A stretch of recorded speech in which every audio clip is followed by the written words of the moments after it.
Good morning, y'all. Welcome to the Mama We Made It podcast.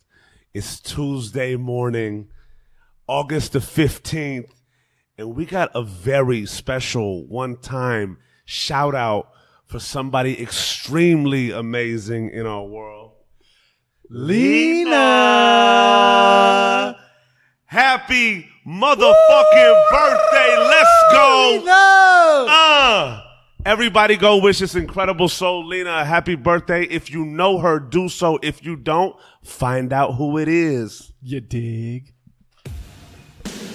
Mama, we made it. What it do though?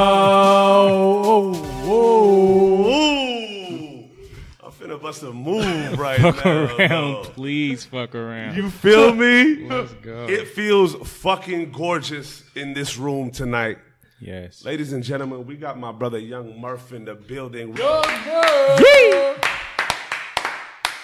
My bae brethren. What's poppin', man? Man, this is special.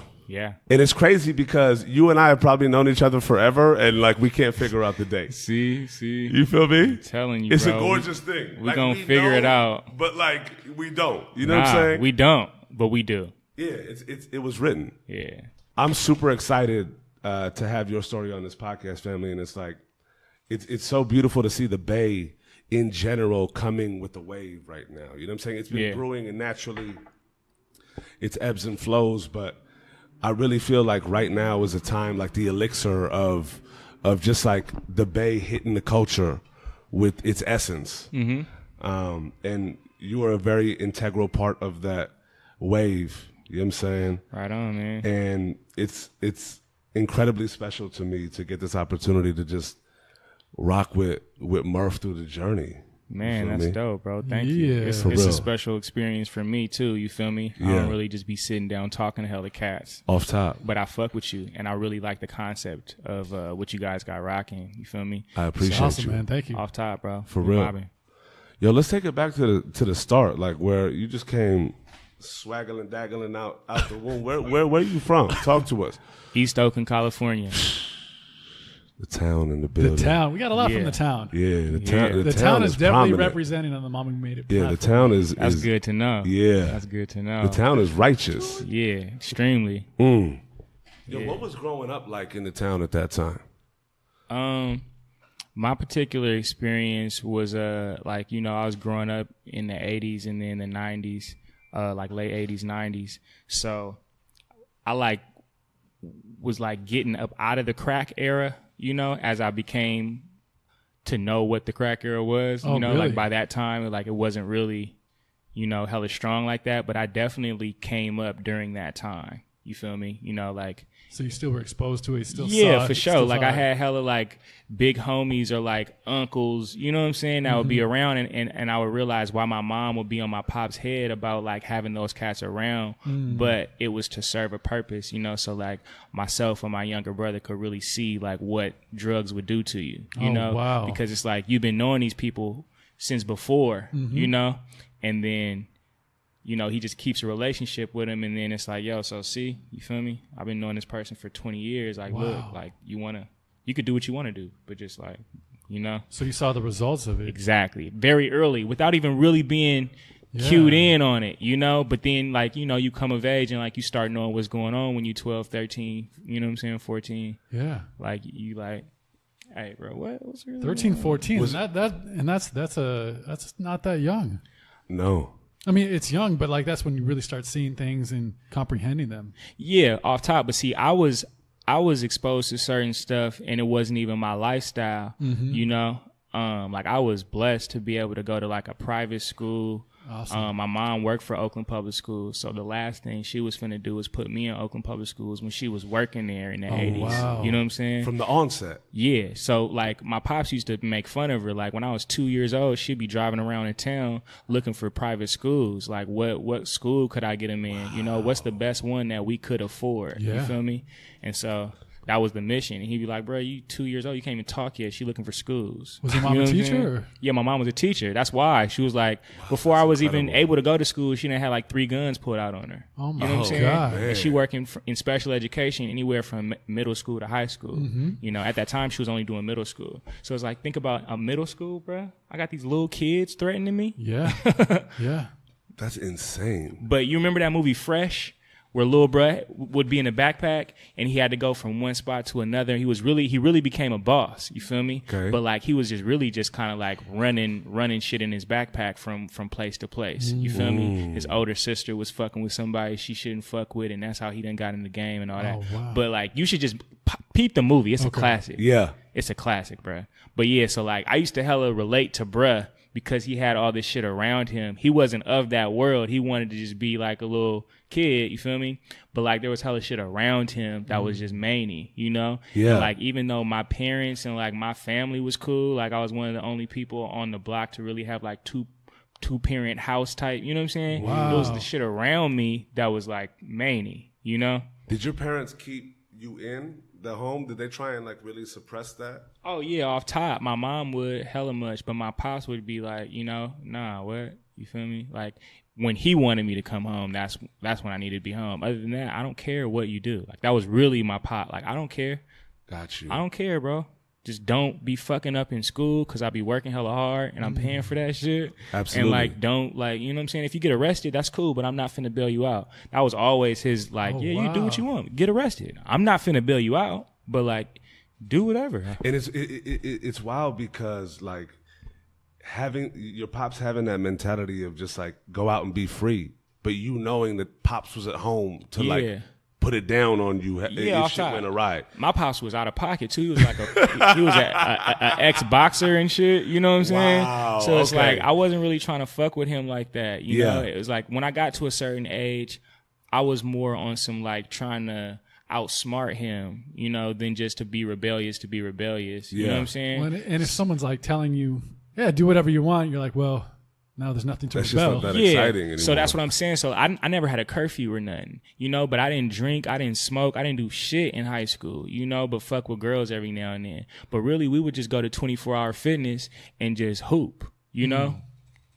Midnight to 2 a.m., 3 a.m. sometimes, because they would close the hoop sometime at 2:30. So like, league. yeah, we would just go hoop. Yeah. You feel me? And like every now and then we go to Jack London and shit. You feel me? And go fuck with it on the weekends, downtown Oakland and stuff like that. Yeah. But even that was like I wasn't really doing that. I was either fucking with girls or I was just hooping. You know? And it instilled something in me of just like that was where my mind was at. I was never really on any other shit other than that. When did the hoop life start for you? At a real young age. I loved basketball. I was hella influenced by like my older cousins and shit. And my like favorite cousin, he was a big fan of Jason Kidd. So like this was in high school, you know, like Jason Kidd is a legend at St. Joe's, which is where I wound up going. You feel me? He's a legend, bro. And so cats like LeBron high school games, it used to be like that for JK. Cats don't know, bro. Jason Kidd was the next Magic, bro, in high school. They was being like, bro, this is the dude, you know? Yeah. So yeah, I was just a huge Jason Kidd fan. You know, I wanted to be like Jason Kidd. So that's what, you know, it was like real early, bro. And going to a private school, it wasn't much you could do. In the town, there's this whole subculture like of CYO, you know, the Catholic Youth Organization. And like it's people that we all grew up together and we all know each other because of that, leading into AAU basketball, and then there's public schools, you know? So it's like hella people that I know from the town, they knew me growing up from basketball. And then this whole Young Murph shit happened and it was just like, what? Yeah. You know what I'm saying? Because like I was known for hooping. Like I had homies from deep east all the way to West Oakland. Oh wow. By the time I graduated, I got cats all the way in Hercules or like, you know, across the bridge that like, oh yeah, that's my homie. But like I'm a kid. How that's my homie? But it's just because we've been playing each other for hella years. So take us through that progression. Like was it like hoop dreams from the onset? Yeah, my doctor told me I was gonna be 6'6" when I was like 11 or 12 years old because I was hella tall. I had a growth spurt. Yeah. Like, oh yeah, you wear size 12. Yeah, you finna be 6'6". So at that point, you couldn't tell me shit. You know what I'm saying? Like I was really like, I'm about to do this, like, you know, and I was tapped in that whole subculture. You know, I was playing against some of the top tier talent. You feel me? Like even when I was in high school, after I got hurt, I was playing for the Soldiers 3 team for a second. You feel me? On What's like that? their Slam and Jam team. Same team LeBron played on. LeBron actually played for the Oakland Soldiers in AAU. Oh, wow. You feel me? So it's like I'm seeing cats like that. We at the same tournaments. We playing for the same team sometimes. Yeah. You know, like me and Leon Poe would always see each other. You know, like that's somebody, like he came to my high school games and shit. You know, like I would go to his, like, you know, like that's crazy. Somebody you just always see growing up. Yeah. We always cool. I just hit the homie Quentin Thomas, who's crazy. If you don't know about GQ, he signed to Ninth Wonder, but he is a hooper, bruh. Me and Q grew up hooping. You feel me? Then he went to North Carolina. You feel me? Freshman year got put on. You feel me? They won, Ray Felt and all that. So he went to North Carolina, hooped under Roy, and then met Ninth. Somebody put him on with Ninth. Somebody went to the studio and was like, yo, bro, you got to hear this kid from Oakland, blah, blah, blah. He plays hoop at North Carolina. And Ninth was like, bro, what? Like, you know I'm a Duke fan. I ain't going to bring no fucking Tar Heel over here. It became a thing between them, but then his bruh kept saying it hella much, you know? Yeah. Finally brought GQ in, and Ninth was like, whoa, you know, blown away by his talent. And, you know, GQ does have, like, crazy, like, Jay-Z level talent, like, when it comes to rapping, you know? But he's like really not concerned with like the shit, you know? He's just hella tight, and he's a good ass dude, you know? Which incredible. Is further gonna remove him from the shit. But yeah, shout out to my nigga Q. You feel me? Yeah, no. So we really grew up hooping, man. Like that was my whole mindset from a very young age. Like around third grade, it was like, all right, for sure. Now I can play basketball. I've been waiting to play basketball. Let's do it. What was the culture of the Bay like growing up? Because I feel like the Bay has a very distinct imprint, right? Like it's just people from the Bay and being raised in the Bay, like not only is the culture just so robust, but like it breeds a type of human. You know what I'm saying? Like it's very community oriented. It's very like together. I think really it having to be a melting pot of cultures and just like ideas and just, you know, like everybody having to just be amongst each other, and like it became just like respect over the years, you know. We're all kind of going through the same shit, so we all kind of like look each other like, you know, like, oh yeah, that's my bruh, you feel me? Like we just fuck with it. We talk the same, we dress the same type, you know. But at the same time, like doing all this shit that's totally different from each other. Absolutely. You know, like always trying to be hella different from the next person, but we all wind up being the same because we all trying to be different. That's my explanation of the Bay Area. Very well said. I love that. They wanted to do a 180, ended up at 360, and was like, wait, bro, we right back here? And we're still here. Oh, shit. Well, we knew.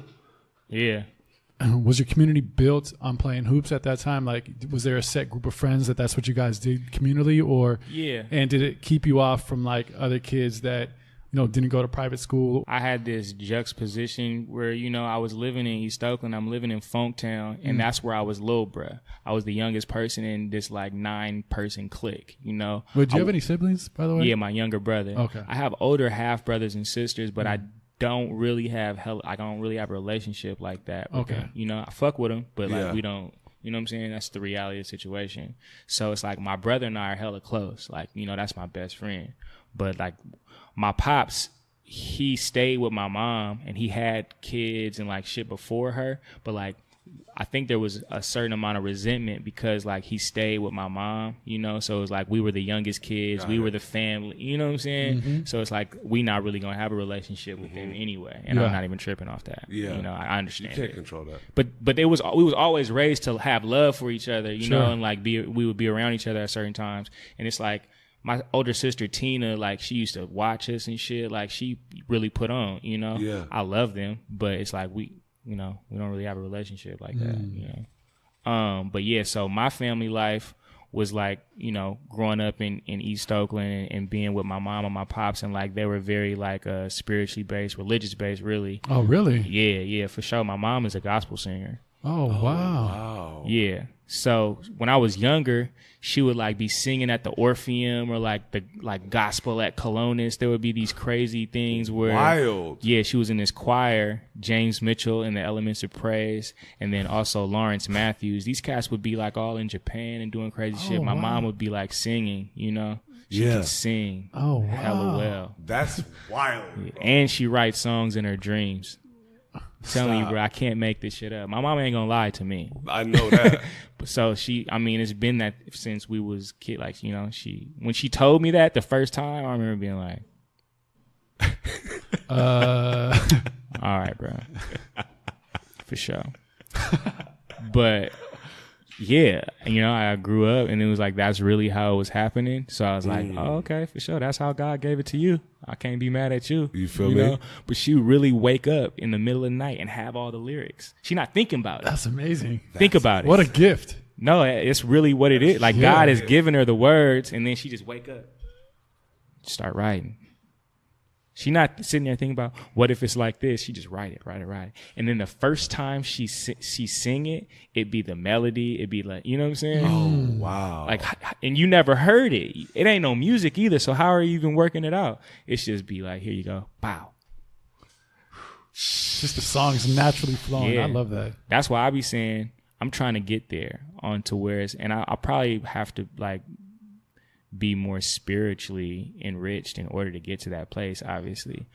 But I say it all the time, like, these songs write themselves. You know what I'm saying? Like, the song was written at certain times. Like, you don't know what happened in the studio when 50 Cent did In the Club, but it was some crazy magical shit. You know what I'm saying? Yeah. And so it's like, that song for sure just wrote itself. You feel me? Like, you see the Defiant Ones shit with remember how they talk about the first beat he played when Dre plays with within like Slim and 7 shit. minutes. Yeah, it's like that type of shit. Yeah. You know? Kanye playing the H to the Izzo beat for Hov, you know, just like, you know, the shit sometimes you just write itself. It's an accumulation of those moments that just like has it come out. Yeah. Was music in the church big for you growing up as well, or was it more of just straight basketball? It was the part that I really could latch on to. You know what I'm saying? Like, it was the part that really, you know, I really fucked with, you know, and I definitely fucked with the word and, like, you know, the community of it. Yeah. But as I got older, I just wasn't really messing with the church because, as I said, you know, you start to come of age and you see certain things, and I was real tapped in. Yeah. You know, so it's like I was always told you got to mind your own. You know, I was always not rebelling, but just being, you know, I wasn't scared to question. I wasn't scared to question some shit. I'm not finna just do this shit because you tell me to do it, you know? And so my parents, like, respected it to a certain degree, but never let me know, you know? They wouldn't let me know they respect that, but they would be like, okay, for sure. I see how we gonna have to fuck with bro. Okay, cool, for sure. He has that conviction. Yeah. And my mom, she'll tell me shit like, I don't know how, like, man, you did it, bro, because, like, you used to have me stumped. Wow. You used to have me like, bro, I don't know, okay? All right? We got to just do it this way. Just do it. Because I don't even know, bro. Fuck. Wow. Yeah. What was that like for you as you got older, like junior high and high school, right? Like, naturally you're progressing in hoops. You have parents that, you know, you have a family that's, the foundation is built on the church, but you also, at the same time, are becoming your own man, right? Like, you were given that option and you're choosing that. Like, you ran with that one, right? What was the dynamic like? Just because naturally, like, when we grow up becoming our own, we always have these little tiffs with our parents because they're still trying to, like, nurture, and we get to a certain point where we're like, we got this. Yeah. What was that? How'd that affect you? And what was that atmosphere like, especially in those moments of, like, high school and you're kind of coming of age? That's when, like, it got kind of rocky, you know, because my pops was real focused on working and he would, like, be there, but it's like that was his focus. He was like a workaholic. What'd your pops do? He owned his own business. Like, he had a moving company as well as, like, was a landlord for certain properties that he had around the Bay Area. Okay. So it's like him and his brother owned these properties, then they would manage them together, you know, my uncle. And then he also owned his own moving business where he would, like, mostly work in San Francisco area, and, like, he had contracts with these two, like, auctions Butterfield, and then like some other auction place. So he was always moving furniture from there to like drop it off somewhere. You know what I'm saying? Yeah. So he was just always concerned with working because he ran the business. Sure. You know, and my pops wasn't hella literate, and like he was from Tylertown, Mississippi. It was a place where it was one stoplight. You feel me? He had no kind of education. He couldn't really read. So the fact that he was doing this shit, you feel me, was like very big, but he had to put hella much into it in order to make it make sense. So when you tell cats like, oh yeah, like my pops used to own this or do that, they automatically feel like, oh yeah, you came up hella rich. And it's like, yeah, nah, bro. Nah. That's the coldest part, bro. This cat was always robbing Peter to pay Paul, you know? Sure. But he was making it make sense though. You know, he was doing it for himself. Yeah. And like that's the part of it that I picked up for sure. You know, like my mom says the same thing, like having the hustler mentality and like being able to be like, nah, I'm gonna do it like this, bro. I'm gonna do it myself. See how that works on my own. Exactly, yeah. Because I don't know about the way you're doing it. That might not be the way. So why did things get a little rocky? Me picking up that from my pops. Oh, I see. I was hella independent. You know, I was always like, I'll do it. You feel me? So it's like I wasn't on the block selling drugs and shit, but I did like get hella jobs and shit when I was young. And I used to work on the truck with him from a young ass age, always working on the truck, always working in apartments. You feel me? We used to have to do it for free, but then I got to a certain age where I was like, yo, I need to start being paid for my services, my G. You know, and and he respected the game too. Like, I'm still okay. I was wondering when it's been enough. This internship is over. Because he used to be like, yo, your payment is this roof. You know, when you were a little kid, you be like, and he paying everybody. What's up, bro? Let me get up. Nah, you ate, bro. You do this all day. Yeah. You're not really working, so like, don't think you getting paid. But when I was actually doing shit, hey, what's going on? I need to. This how much you paying him. This how much you paying him, and like I'm doing exactly what they doing. I'm helping you out. I'm not even asking for what they giving because they grown. Yeah. But like, give me like this. Yeah. And my pops had to respect it. He was like, okay, see, there you go. That's but incredible. He didn't even really let me know then. But the fact that he was like, all right, that let me know. How old were you when that happened? Maybe like 12. Got it. 12, 13. Yep. That's when I was really starting to put in work. You know, before that, I used to like the clutch on the truck. You know, I knew how to drive a stick hella young. So I used to be like maybe like 7, 8 years old, and he'll be like, 1, and I do 1, 2, I do. You know, he would step on the clutch, and that was my job. I got to do this shit. You feel me? Because it was like a video game. Yeah. You know? Oh, yeah, for sure. Yep. Fucking around. Tell me which one. Then it was like, all right, don't tell me. As I got a little bit older, don't tell me. So I would be able to know where it's supposed to go. And then like if it didn't sound cool, I'd be, oh, no, that's not right. You know what I'm saying? Yeah. So like just from like muscle memory and just knowing, you know, and this before I could even drive. I just knew. Yeah. Yeah, so that was Manny. And the coldest part about that is I don't know how to drive a stick no more. I feel you, though. I knew how to do it when I was like 7. Yeah, my dad used to have me sit on his lap. I was in like the 3rd grade, right? Like in an empty parking lot, driving stick. And then, nope. No chance. Yeah, bro, it's crazy. No chance. I never learned. It's probably because I'm not in the situation. If I really had to do it, probably. But it's like, it's cold. Once you learn it, you just got to like have repetition. That's like, what it is, yeah. You know what I'm saying? Yeah. My bad, bro, if I be getting hella off topic, because that's, you know, I just be mobbing. Oh, don't worry, bro. This is, you know what I'm saying? We're going to grab that, bring it back, or just throw it up. It's, okay, for you know sure, what I'm saying? It's a mix of it. Okay, for sure, yeah. Around that. Were you working throughout high school as well? Yeah, my pops always used to say I used to be working. I should be working more, but because I was playing AAU basketball and shit like that, and trying to go to the St. Joe's camps and all that. What was that balance like? Man, some days I would have to like go do like morning workouts and then dip and go work with my pops, or go work with my pops and then go to like a game or something like that. And like after a while I started being like, yo, I can't be working on the day I got a game. And he'd be like, this summer ball. And I'm like, man, this is important, bro. Yeah. You know what I'm saying? Like he thinking, bro, if you're not at school, you need to be working. It's like, okay, I feel that, but like I got a game today. So then it's like we had to start figuring out on what we gonna do on game days, you know? Oh, wow. And then when I stopped working for him, around like junior year summer. I got a job at the Infirmary in West Oakland, this community center. So like I was just like working there, you feel me? And I wasn't fucking with him no more. So now I got to like do this square job. Like I'm really, it ain't no like, yo, I ain't going to work today because I got a hoop game. It was just like, now I'm working. And I could only do that for a couple of months because it was like when hoop started back up, I'm like, I got to get up out of here. Yeah. But that wound up working out for me, like working there, because then I got to come back the next summer before I went to college and shit like that. So get some dough right quick. Yeah, they fucked with me. And by that time I was kicked out, which what happened the next year. I got kicked out right before I went to college. Really? Yeah. Let's go. Yeah. My mom came back with like a Jack in the Box sandwich with some shit on it that I said like, please don't have that on it. And then she was like, she called and was like, what you guys want from Jack in the Box? And my brother and I told her to order. I said, I bet you she come in this door, you know, and it's going to have the pickles and the onions on it. And then she came back. I opened my burger, a little spoiled ass, and then it's got the pickles and the onions. And I looked at my mom. I said, you see what I'm saying, bro? And I was like, thank you, Mom, for the pickles and the onions. Did you ask for extra? That's nice. Thanks. And I'm just being a dick. You feel me? And I guess her and my pops had got into it. They was on their own little level.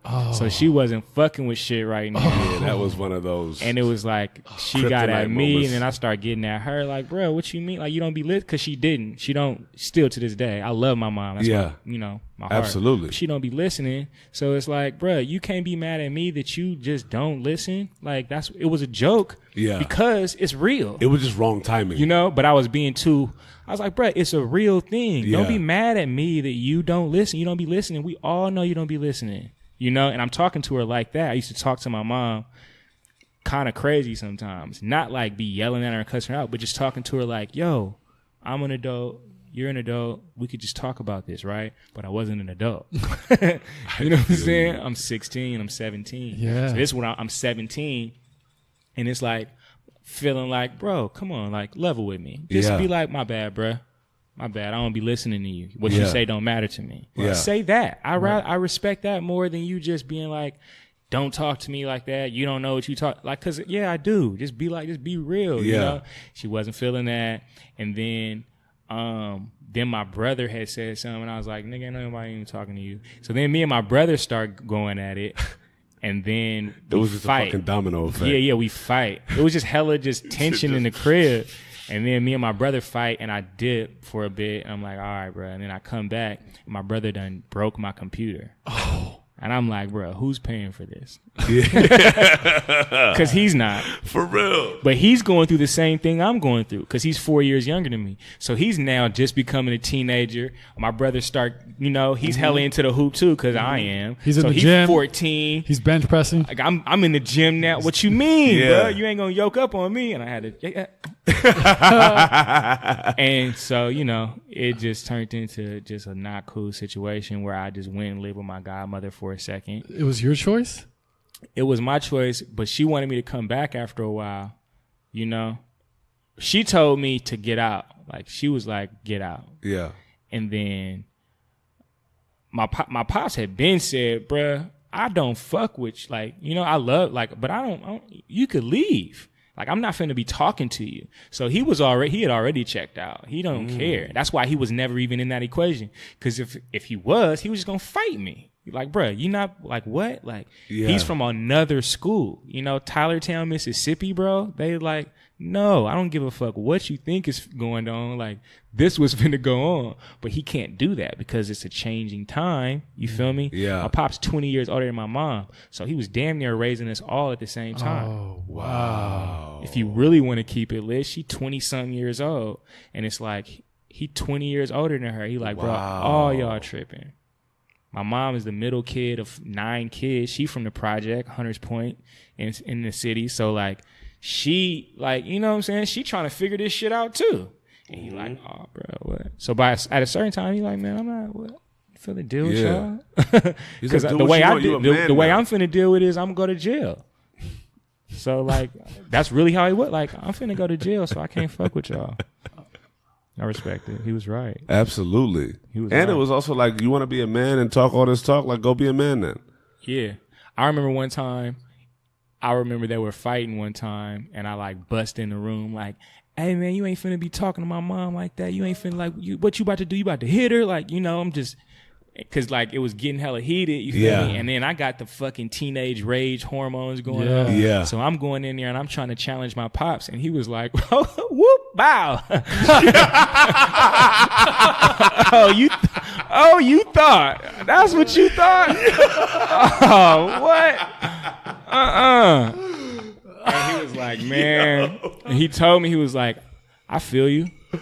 But like you'll never do that again. Don't ever in your life, cause I'll like, bruh, I brought you into this motherfucker. Yeah. I'll take you out. Like really, like straight up. No cliche. Like really said that. I feel you. Know what I'm saying? I feel you. And stood like by it wasn't that. A line in Boys in the Hood or nothing. Like he just said it like this. I mean what I'm saying right now. So like that's why he couldn't fuck with it, cause it's like, bro, you're gonna make me.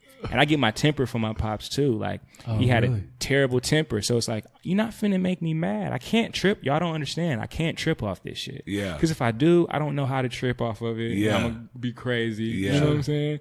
And I've seen my pops go crazy a few times. Like, damn, he hella raw. Oh shit. You know? Do not step in this scenario right now. Okay, for sure. So it's like, you know, don't test him. I already knew that. Like, all right. So then I never, you know. What was it like for you at that age? Like, did that shift your dynamic? Were you still like hoop dreams? Like, was it like working? Like, what? I was always hoop dreams. I didn't work hella much like that. Like, I was always trying to get jobs and shit because I wanted to get shit that my parents wouldn't get. Yeah. You know what I'm saying? So it's like, that's why I wanted money. Like, I didn't need for anything. I was always cool. Yeah. You know, we wasn't hella rich, and we was blessed. Like, we didn't know that we were broke until we started getting a little extra. You know, me and my brother used to sleep on a mattress, you know, in the room, in the same room. You feel me? And like, when we start getting our own room, and then they talking about adding to the crib, you feel me? So I can have my own room and shit like that. I'm like, oh, okay, so it's lit. Yeah. So we cool now, you know? And we wasn't hella cool, but it did get lit around like 8th, 9th grade. Like something good happened. Yeah. And it was like you felt it. Like, oh shit, okay, for sure. So it's a little bit different now. Shift. Yeah. So yeah, that was cool. Just to touch on this, going back to your friends, you always said you were like always a little bro. Yeah. As far as like, so I was young for my grade, the grade I was in. And so like my homies around my neighborhood were older than me. You know what I'm saying? And so like, I was just like little Murphy, you know, like, you know, little Murphy. That's just like, and I was Murphy's son. You feel me? So it's like, oh yeah, that's what it was. And as we all grew up and like they started getting into whatever that they was getting into, people start falling off or, you know, getting shot or shot at or like dying or like having kids or like having to relocate on some Craig shit where it's like they can't stay over here no more. Like, oh yeah, that nigga Bree, he live in Reno. He don't live out here no more. You know, like shit like that. Yeah. So yeah, that if I'm the youngest cat, you know, like I had it real good because I was able to learn from other cats' mistakes. And they used to look out for me too. I was talking to my big homie about this a little while ago. Like, yeah, bro, y'all used to really be like, hey, it's time for him to go home type shit. Oh, you know? Wow. When I'm like, what you mean it's time for me to go home? Like, man, come on, brother. I'm going to walk you to the store. We're going to get some chips and then you going to come on. You know what I'm saying? And like, I don't know why, but I guess they just fucked with it. They fuck with me like that. They used to act, a lot of them used to act like they didn't, you know, and I think a lot of that was just like us all being kids and then the jealousy and like them knowing what was good. Like, absolutely. You know, like they was it one of those like, okay, he has promised, like this is the young one, like, don't fuck with his path. Most definitely it was. It really was. Cause it was like 3 core niggas that was like, you not gonna touch me. You really got to get through them. Because even of other niggas in the clique, it would be like certain cats maybe want to get at me, and then them 3, like everybody gonna be like, bro, what you like, you know, chill out. Yeah. But them 3, Devin, Rod, and Lenny are not. Nope. Is you know, so yeah. Shout out them niggas, man, because they was really fucking with me. I feel you. Yeah.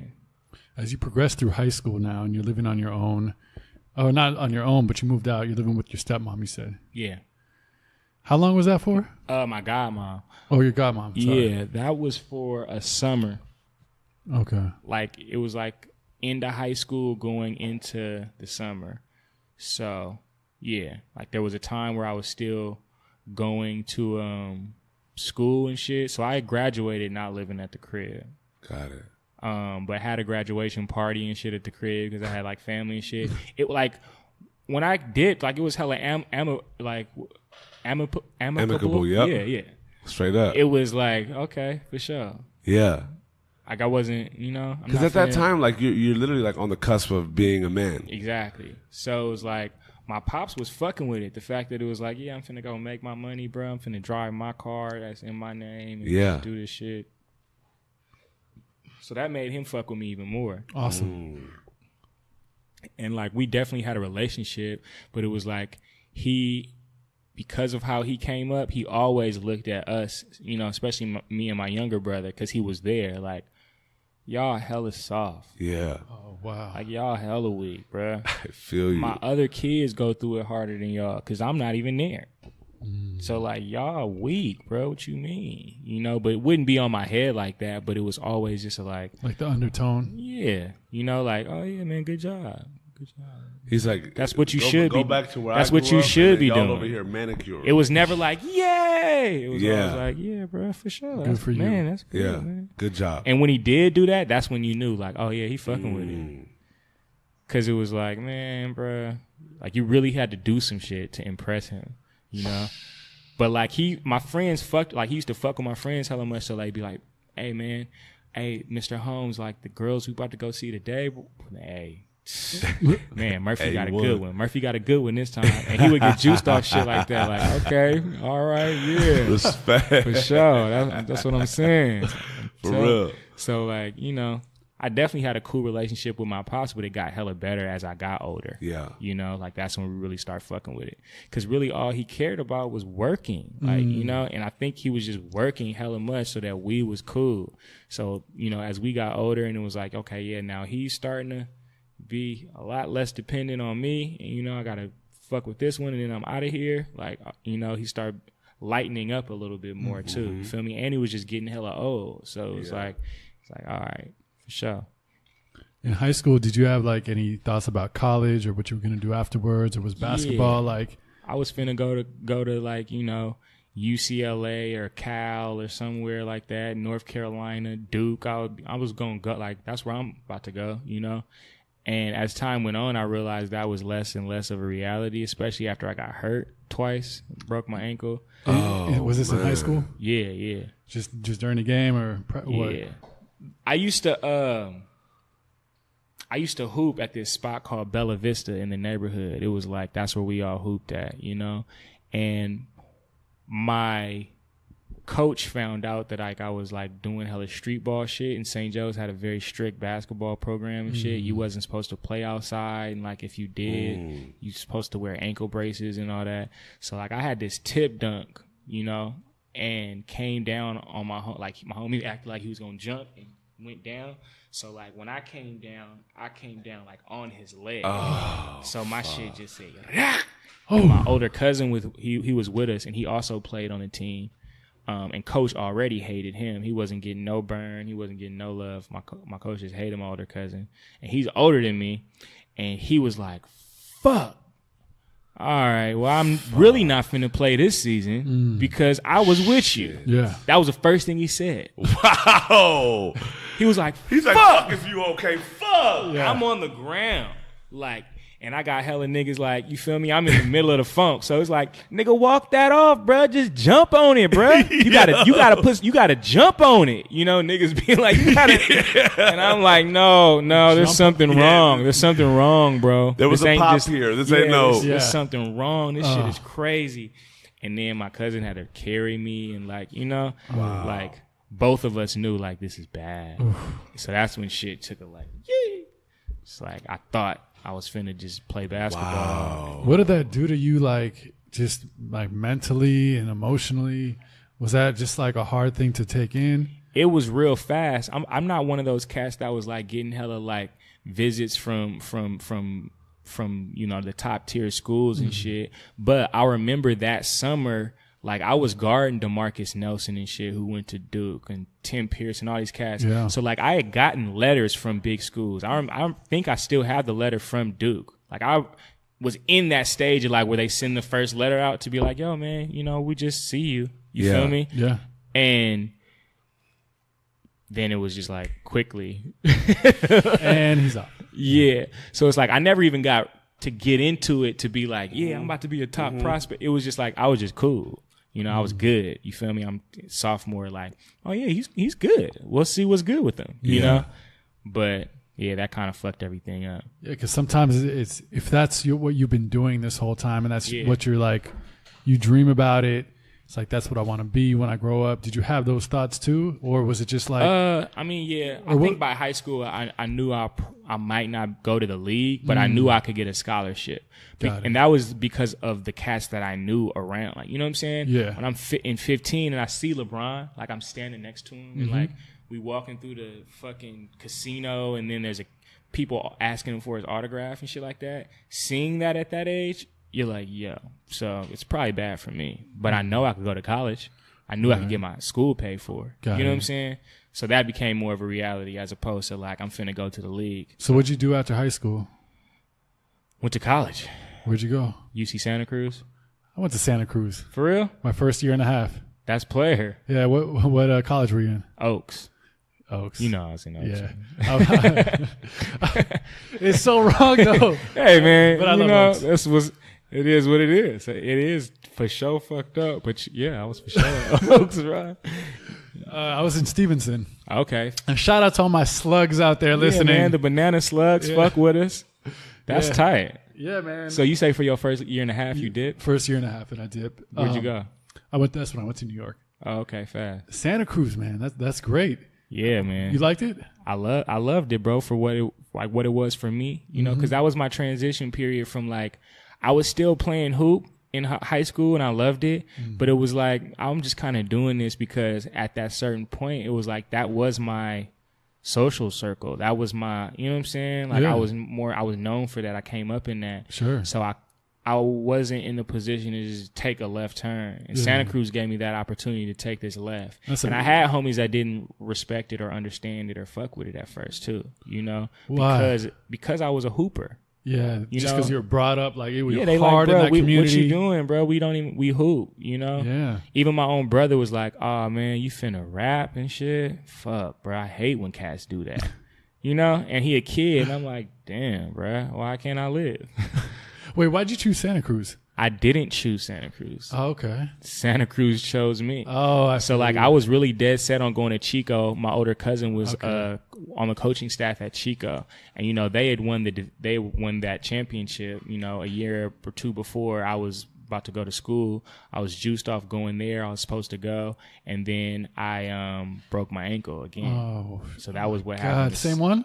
Yeah. That's what happens though. Yeah. Like it just does not get better. And it was because I was like overcompensating, especially when I got back. After I got back, like I felt cool, you know, I could have been cool, but I was wearing hella ankle braces and ankle support and doing hella shit when I should have been letting my ankle strengthen just naturally. Yeah. And that's why I broke it in the first place, is because I became dependent on the mandatory ankle braces that they had us wearing at the school, you know? So, I mean, I love my coach for the love that he gave me and for the life that he gave me, but like that was kind of fucked up to I don't think he knew that he was doing that to us, like making our ankles hella weak. That and like just chance, you know what I'm saying? For sure chance. That kind of fall is like that undercut is just like one of those. But it definitely turns a sprain into a fracture, which is what I had real quick. Yeah. Where it could have just been a sprain maybe, but now I fractured my ankle and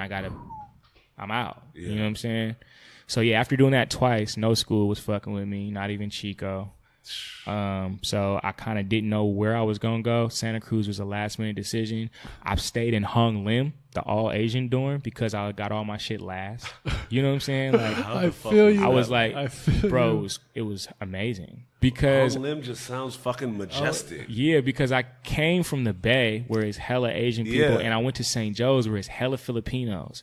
There's hella Filipino people in Alameda and like in the Bay Area period. But like Alameda, Bay Farm, and like Daly City, like Union City. There are these places where this is like Filipino hub. Pano, you feel me? Shout out my brother Pilo. It's like hubs, you know what I'm saying? So I was hella used to being around hella Asian people, and they hella fucked with me, you know? So yeah, it made me the exotic cat, like in Hong Lim. You feel me? Like, oh yeah, black bruh. But I be hooping and shit. You know what I'm saying? He cool. That's my nigga. Yeah. They always be like, bro, come up to the 3rd floor. Come on, bro. Like, you ain't fucking with us, man. Like, always wanna, like, you know, they not fucking with my neighbors like that. They not fucking with them over there. They would be like, what's up, dude? You know what I'm saying? But they be like, man. What's up? You know? Yeah. Like, that's my partner, bro. Just so y'all know, I fuck with the black dude, bro. He cool. So that was exotic, just being, you know. And Hong Lim is right next to Biko, which is like, that's where all the black people were. Mm-hmm. But Santa Cruz is amazing, though, too. It's an amazing place. It's like, it really is. You're in this, like, the whole thing's like a forest. Yeah. The entire thing. And you just can go hiking. You can go up these trails. And the vibe of it is really cool. It's super, super liberal, even though it's segregated, which is weird. It's crazy liberal, but it's which is weird. You can have your but own. It doesn't you can have your own experience there. That's the thing. Like everybody can go to the same school, and like there are people where it's like they never been to Oaks. You know, they didn't want to go, but it's not like they didn't. It's like that. Yeah, bro. Sometimes it's like that. That blows my mind. Because like I heard the stat back when I was going there. I guess it had like the most children of like Fortune 500 company CEOs Santa or something. Cruz. Yeah, Santa Cruz. Wow. It was one of the richest universities too. Wow. Like for the UCs. And it was one of the richest. Out of fucking straight left field. Exactly. So it's like I knew like personally, even though I was in Oaks, like they really segregate. It's crazy. Like, I don't know how they do it, but it's like sometimes there would be like a fluke random person that you feel like, yo, they're not supposed to be here, bro. You know? Really? And then they knew that, and they'd be like, yo, I got to dip. And people would leave, and I'm going to Porter. Like, yeah, bro, you probably should be in Porter, fam. You know what I'm saying? Like, you're a real Porter cat. And that's funny. Not even a diss. Like, shout out Porter. Porter is love. I got love for Porter. But it was like, yo, fam, you probably should dip to Porter. Yeah, and it's funny. It's like all the dudes in Kresge, you're like, yep. Kresge, bruh. I feel y'all right now. I fuck with Kresge. Of course, Kresge, they threw great parties. Yeah. So, you know what I'm saying? But there's some cats that I know never went to a Kresge party. They didn't go, like from Oaks, because they were like, especially like maybe like a black girl. You know, the black girls in Santa Cruz hella stuck together and would be on some hella anti shit. For the most part, I'm not gonna throw everybody in a bus, but like, yo, they like quickly realized, oh fuck, like quickly, like, oh shit. You know, like you think a black dude feels that way, a black girl is like, oh fuck. So it's like they quickly just would have to assemble. You know what I'm saying? Man. And they would like, we not going, But like my little sisters and shit, once you know what I'm saying? Like with the cats we adopted, they was fucking with everything. Like, oh yeah, that's my little white boy over in Preston. What you mean? You know what I'm saying? Like, oh, he gonna put us on. So like, it's that going on too. But yeah. But for the most part, everyone there is like very cool. Yeah. Some of my brothers still to this day are from that first year and a half that I was there. And the experience there was just, it's a beautiful college.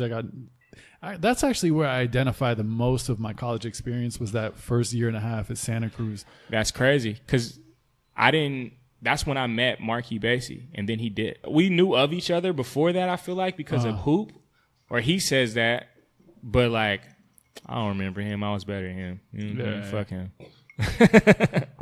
Wait, did you play on the team? Did you play on the team at Santa Cruz or no? Yeah, I did. Oh, you did? Yeah. I had a funny experience because we played at the Midnight League where you just like, you know, you play from midnight to 2. I can't even think of you playing ball like that. Oh, man, I was a big baller. I've retired since. Really? Yeah. I respect it. Respect. I was like, I feel like, you throw that conviction out like that. I'm like, I tip my hat to you. What are you like 6'1"? Yeah, like 6'1". But I was great at fucking around. Didn't have a great shot. Great at rebounding. It's like the Dennis Rodman. I feel you. Nice. Yeah, boxing people out. I'm good. But here's the thing. Even though it's a D3 school, you learn very quickly. if you play somewhat on that level, you're way better than anyone that just plays regular. I remember this one guy he joined the intramural team or whatever, and he just like completely destroyed us. And he played on the team, but it was night and day. Like, the difference of caliber of player is insane. Yeah. So you must have been intramurals at Santa Cruz is legendary. Yeah. It's like that. Yeah, it's tight. I have homies that like were the intramural champions. I was too, but like homies from Berkeley and shit, like they have that shit hung up at their crib and shit. Oh wow! Like it's like that. Yeah, for sure. So were you there all 4 years? Yeah. What was your experience like there? Just coming out of playing ball. I mean, you played there, but like, did your journey or your path kind of switch when you were there, or did you get into other things? Immediately. My older cousin, the same one that was with me when I broke my ankle, right? He told me he went to UC Riverside. He was like, "Yo, I did this like open mic thing in the first couple of days of school, and all the girls wanted to fuck with me, and all the dudes wanted to be my partner."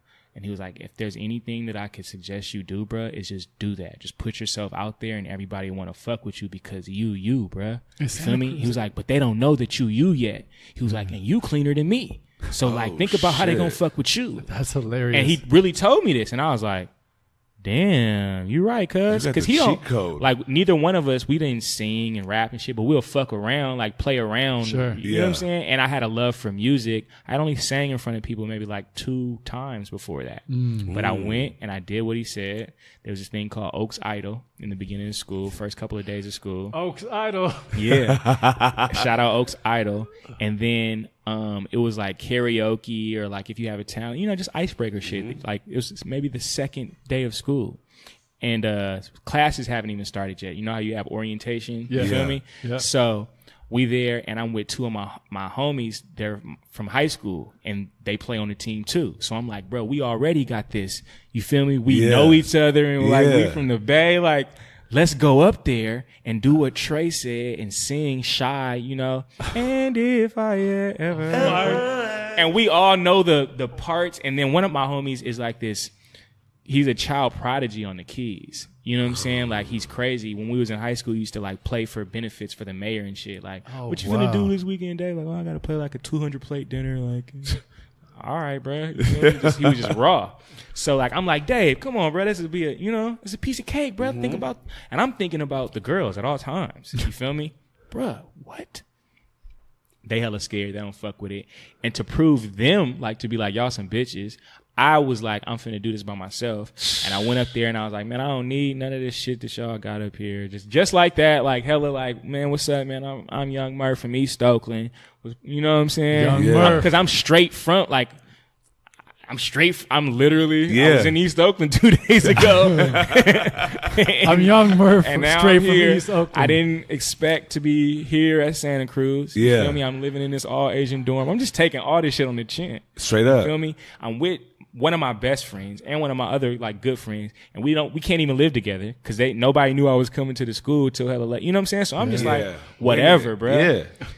And I'm like, y'all gotta fuck with me, all right? Everybody snap. You know what I'm saying? And then people get off beat, and I was like, yo, stop. Y'all, I don't know who the fuck beat y'all following, but y'all got it, and everybody started laughing. And once cats started laughing, I was like, oh, it's a wrap. Got him. So like, I was like, doom, doom, doom, doom, doom, doom, doom, doom, doom. You feel me? And then everybody was like, oh! Why? Because there's hella Asian people there from the Bay who love Music Soul Child. So I already won. Yo! So I sing Music Soul Child a cappella. You feel me? And then I win Oaks Idol. You feel me? DJ Dahi was one of the judges. Oh, wow. That's insane. Wow. Yeah, who was also just a hella cool ass, like, RA, like neighborhood assistant, NA. He was? Yeah, he was. Yeah. Dahi was a fuck. Bro, that's how I know Decory. I know Decory of him being like, shit. Yo, bro, hey, y'all gotta be cool. You know what I'm saying? Like, that's how I know him, bro.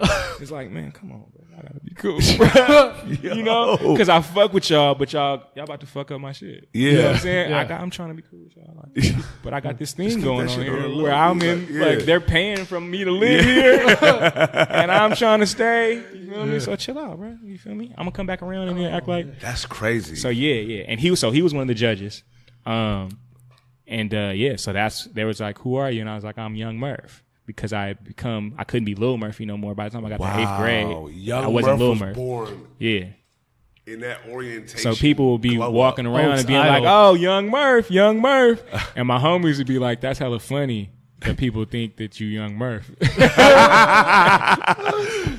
And I'd be like, "Yeah, I don't know." You feel me?" And then my homie Tyler from Seattle, he was this clean ass producer, rapper cat. He was living with my homie Dave, fluke shit, in like the Oaks apartments. And he was like, yo, so you the dude Young Murph that everybody knows and shit. And I'm like, yeah, what's up, bro? And he was like, yeah, you should be my hype man. Cause like everybody loves you for some reason. And like, I'm actually hella dope. So like. You said what? Exactly.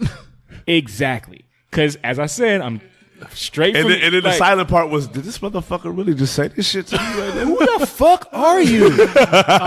Everyone likes you, but I'm really dope. Who are you, bro? Right, and this man? cat looks just like fucking Slim Shady. You know what I'm saying? Like, you feel me? Like, trying to be like, yeah, I rap and make beats and shit. And I'm like, fam, who are you, dog? Like, what are you talking? And he doesn't even say anything about Dave. And then Dave's like, oh yeah, that's the homie Tyler, man. I call him T-Time. I said, Dad, you can't call him T-Time. That's our other homie's name. You can't give new homies, old homies' name. Yo, it was all types of fuckery That was going the on. first thing I said. I said, bro, you can't do that.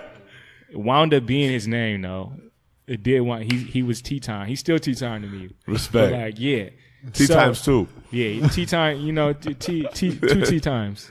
So yeah, him and Dave, like, you know, talk amongst themselves. I'm like, I cannot fuck with bruh. My other homie, like, can't fuck with bruh. My other homie didn't fuck with bruh for years, even after You're that. getting cosigns left Yeah, and they right. fuck with it now, but like, he Yeah. was like, bro, I don't fuck with shit like that. Yeah. You know?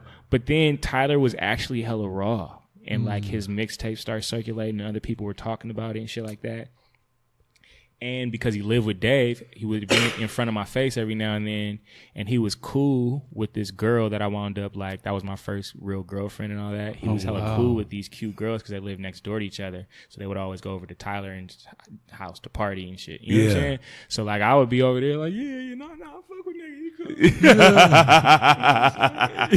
cool. You know, not really actually. Right? Yeah. Don't really fuck with bro, but like, hearing his music and shit like that, I was like, man, he actually is dope. Yeah. And it was like, I took my cast off the day of me going to school. I was supposed to have it on for 2 more weeks. But, you know, first impressions are everything. I wasn't finna be hop along, bruh. You know, I wasn't finna be the dude in the cast because of what my cousin told me. Like, that's not how I'm finna start my shit. Right. So I remember taking my shit off in the car, my pops being like, you're not supposed to take that off yet, yeah? And I was like, nah, but I'm not finna be, you know? Yeah. So I'm moving in, holding shit, limping, but I don't got no boot on, though. Yeah. I got a regular shoe on. Yeah. Tied, you got a sprained ankle.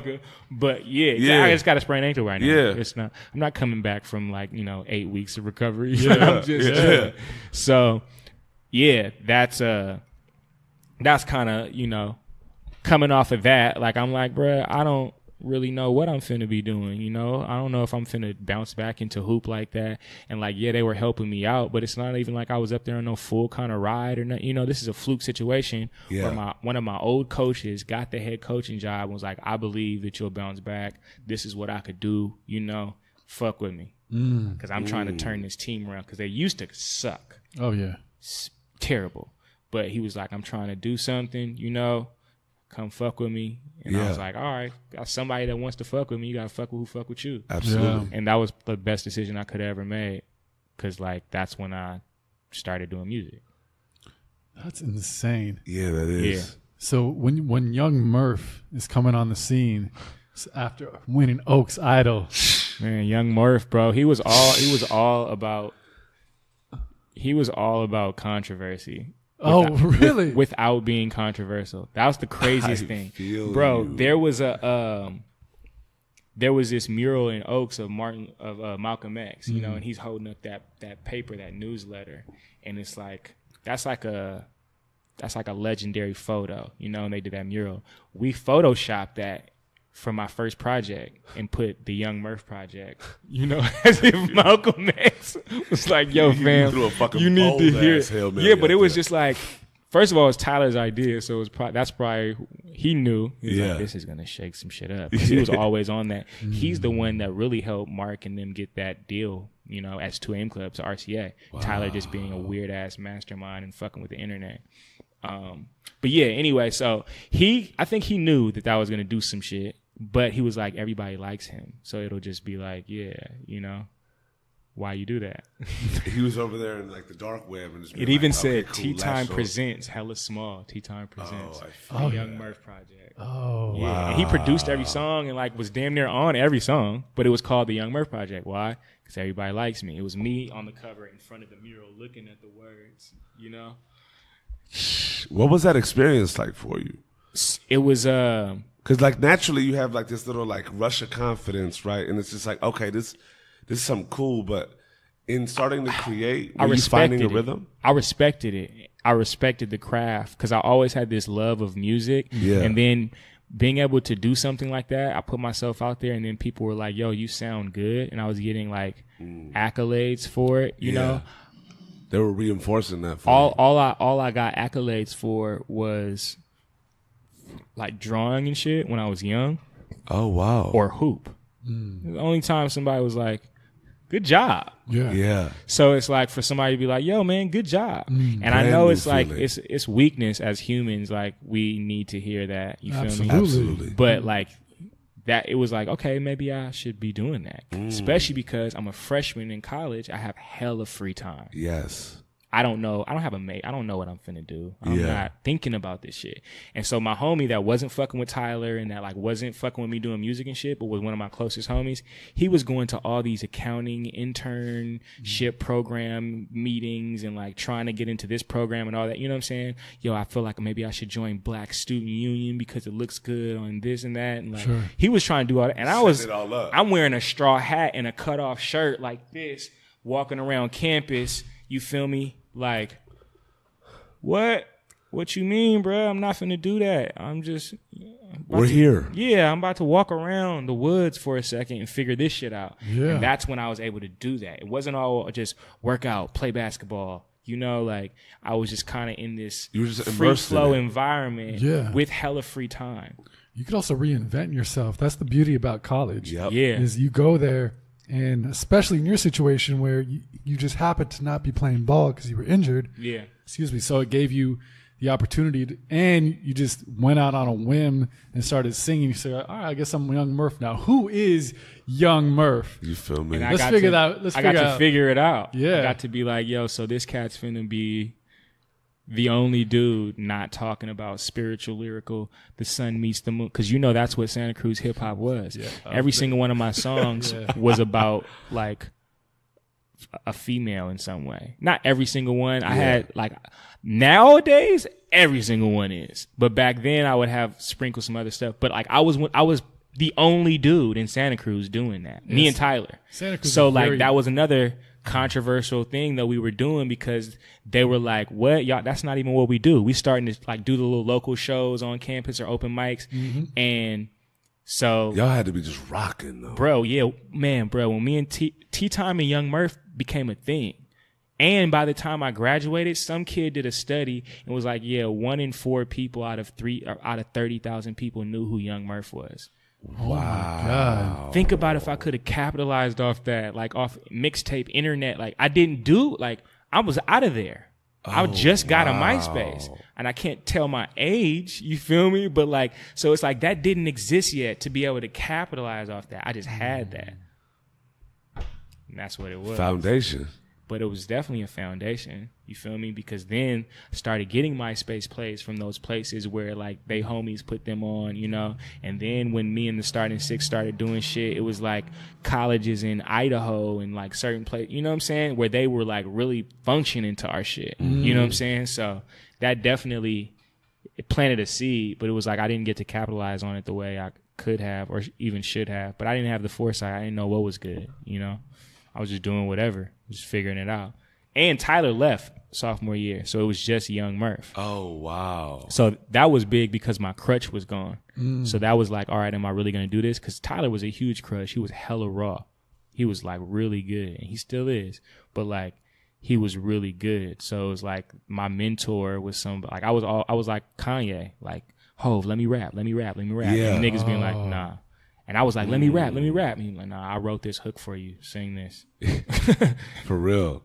And the first time he did let me rap at a show, I forgot my verse and had to freestyle. Wild. But it was legendary. Cats have still come up to me talking about this shit because I started talking about people like, fuck it, you know? Yeah. And I was like, yo, and I'm trying to crack her and actually pointing to like the ones that niggas knew that was really trying. Like, and like, it was like, okay, for sure, he's fucking around. But like, all that did for Tyler was be like, see, I told you. Yeah, like, he knew. You think that this is a success because everyone's being like, man, I was tight, bro. What she was doing? Like, did you plan that shit? He's like, nah, bro. Like, that's not tight. Up. That's not tight. You can't do that. So it gave me even more respect for the craft. Like I was really in there trying to learn shit. You know, it interests me, and that's what like I was learning. I was just soaking up all this information, and you know, it was sensory overload coming from where I came from. And I was blessed to be able to travel as a kid and go to like Mississippi or go to Portland, Oregon to see some family or something like that, go to Texas, places that I had been, you know. But like being in Santa Cruz, like when your main habitat is East Oakland, you know, all the time, like that was really dope. You feel me? Yeah. It's like, it was really beautiful. Was it like an escape, if you will? Oh, off top. Like I had homies that would like go back every weekend. Like they wasn't there yet, you know. They would go back all the time, and I'm like, "You're going where? Yeah, you going back to the Bay, bro? Think about campus is just a forest, and then you go down the hill to the beach. Yeah, like that's. I did not understand why anybody would do it. Who the fuck would go back? And cats thought they had to get back. Thought they was missing something. No, that's fucking crazy. So when you were challenging yourself and, you know, learning, you know, having respect for the craft and really becoming when Tea Time left, was there ever a turn where it got serious for you and it was like, yo, I think I could really, really do this?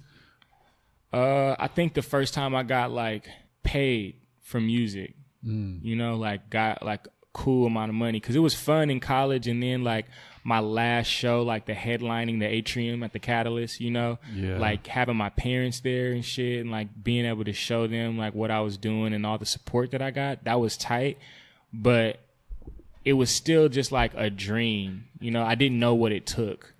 I was just like, yeah, we could do it. And just being hype off like the community and all that stuff. Exactly. I was just the dude in that thing at that time, like that little culture, you know, that moment in time, that's what it was. But like to actually make an imprint and make some dope music, like actually have the content that backs it up and it not just be hype, like I had to learn that later on. Like, okay, so, you know, how could I turn Young Murph into something that's like sustainable? Did you have those thoughts of what you were going to be after college? You know, like midway through college, people are like, all right, I got to get serious now. Yeah. I'm going to pick my major and I'm going to stop partying as much and I'm going to start focusing. I mean, I was still playing hoop and shit, but then even that, like, because I was having this Young Murph shit go on and I was kind of like focusing on music, I felt like my coach was on me a little bit more. And we had a relationship like in high school where he would kind of be on me. So it didn't really help the dynamic that like you brought me here and then he decided to just be on me in a negative way, you know? Because he felt threatened by like the whole new love of music and like me getting attention for it, and like people talking to him about it or coming to games and being like Young Murph, you know, like that's like the dynamic that he wasn't ready for. So, you know, I think that it took a toll on us both and like it made me kind of like be like, man, well, fuck hoop then. You know, I loved the game, but I wasn't really fucking with the team hella much, you know. Assistant coach was trying to fuck my girlfriend. You know, he was a couple years removed. Like, it was hella shit, like, bro, I had to deal with. And I'll be like, bro, why I gotta... fuck? Yeah, why I gotta deal with this shit? Fuck all y'all, bro. You know? So that turned you off to basketball. Turned me off a little bit, bro. And, like, you know, I was more curious about the music shit. Yeah. And then, so by sophomore year, you know, at the end of sophomore year, T-Time and Young Murph doing their thing. Now I've met Marky Basie, introduced him to Tyler. Both of those cats were going to quit music, you know, before we met. Like, Tyler that was going to be his last mixtape. He was like, yeah, I wasn't really tripping off of it. How so? Tyler just was a child prodigy, bro. He was the same as Dave, which is why it's crazy to this day that they were put in the same apartment. Yeah. Because like Macklemore, all these cats, they knew about Tyler. He was 15, 16 years old. You know, he went to this art high school and like he was real tapped in. And so he had a vision for where his life should be at now by 18, you know, and he was in college and like didn't know what he was going to study and was like, all right, well, am I going to do poetry or creative writing? Or, you know what I'm saying? Because he was he's a hella good artist, bro. But he was like done damn near. But then, you feel me? Live with Dave, and that sparked some shit where it was like, man, this dude's crazy with music. Like, let's make some beats. So it started there, where he pulled his shit out. Dave says, like, yeah, he wasn't even gonna, you know, he brought it, but he was like really concerned with like, let me find out something else that I could do because I've been obsessing over this shit for years and it's like unhealthy. And so, yeah, then he started making beats with Dave, and then he was like, yo, so your homie is that dude that everybody likes? You know? And that's when he was like, I'm about to just tell him to like fuck with me. I'm about to do this shit and just tell him he got to fuck with me. And then Basie, he was like, they had won Battle of the Bands or some shit. He was in this band called Stark Steel. Stark Steel. Shout out to Stark Steel. Shout out to Stark Steel, bro. Mark, we got to talk about Stark Steel. Man.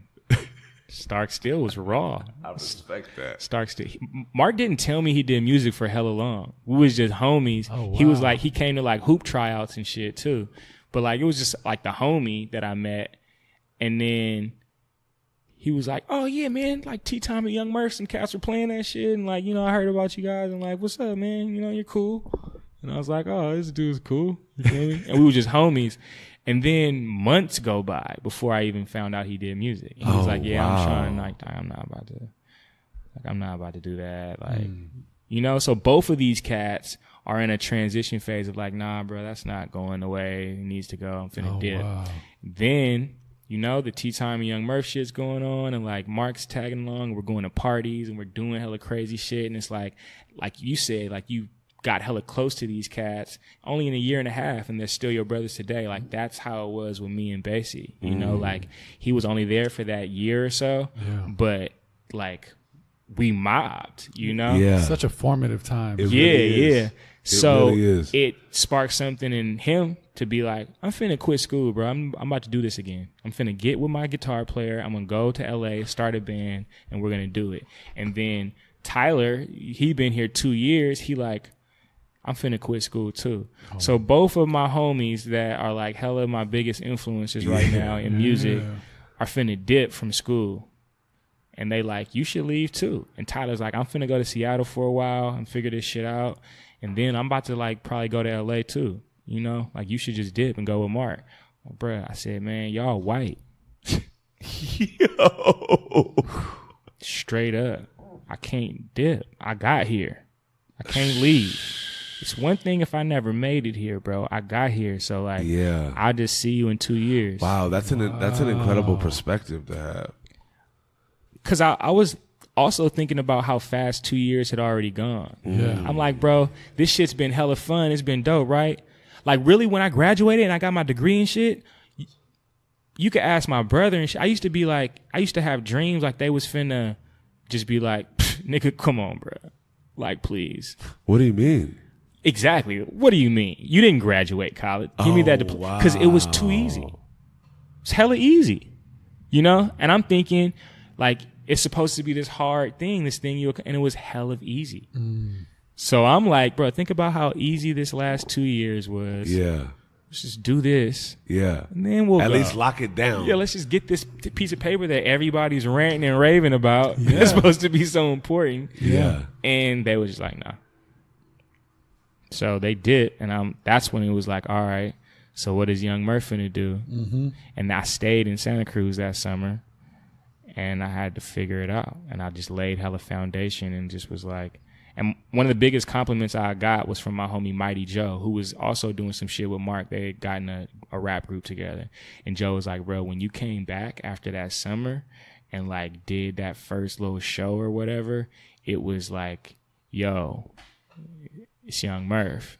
And everybody was like, yeah. And he was like, cats forgot that Tea Time ever existed. Like, not in a bad way, but it was like, we forgot about that. It was like, yeah, Young Murph. You started holding your own. Yeah. Wow. And that was, cause especially because of how high I held Tyler, you know, and I still do. Yeah. Like, for him to say that, I was like, man. And Mighty Joe had gas, too. He could rap his ass off. So I'm like, damn, if Joe is saying this, maybe, all right, for sure. Yeah. And I took it seriously that summer. I was working and fucking. What was going through your mind then when, like, both of your influences left and it was like you were left to your own devices? Well, they dipped, but we stayed in hella good contact, and they would visit. Like, Mark was always coming to visit. He was always playing a show or something and crashing. Him and Matt, the guitar player from 2 AM Club, and like, you know, whatever drummer they would have at the time, maybe Moses or something, like, they would set up in my dorm room or in my apartment on campus or whatever and just start playing and have cats come through. You know what I'm saying? So it was like our relationship was still, but they were gone though. They wasn't going to school. You feel me? Gotcha. So it was like, it was dope to be able to still have them, you feel me? But also be able to be an independent entity and be like, all right, I'm Young Murph. And like, what is that? And kind of figure it out and build it, you know? Cause like, you know, that first thing I ever did, the Tea Time Presents Young Murph. It was Tea Time's thing. Yeah. You know, we were manipulating the situation.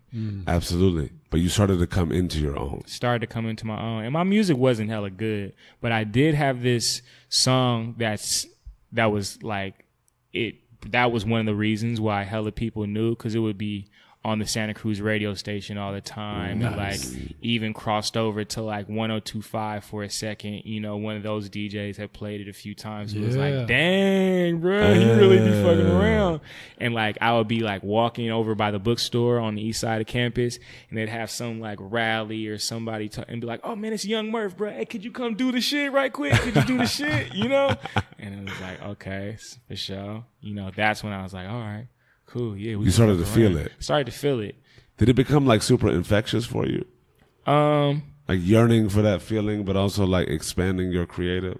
I think because I had just started it, I didn't know how to take it. So it wasn't really infectious. It was just more of like, yeah, man, cats be knowing Young Murph. Encouraging. I would have other people around me that didn't know how to deal with it too, you know? Got you. Like, they didn't know how to deal like with it. Like they didn't know how to deal with that attention, you know? And like I had homies that like that was my homie, but he don't want to go out with me though. Like he not trying to go to Club Caution with me because it's like, yeah, bro, I'm not trying to be with Young Murph, bro. It's like not even no offense to Young Murph. Yeah. But like I don't want to be, you know? Absolutely. I mean, there's some cats just want to just be tucked off, bro. Yeah. So like that was like the most interesting thing to me. I feel like was dealing with people closest to me, the people that would be like that don't know me and just be like, "Hi, yeah," and go. I wasn't really tripping off that. You know, I didn't think about it too much. I probably should have been thinking about it more because I could have capitalized off of it. But because it was so new to me and I didn't think that I was hella good yet, I was trying to get good. Like I was more focused on that.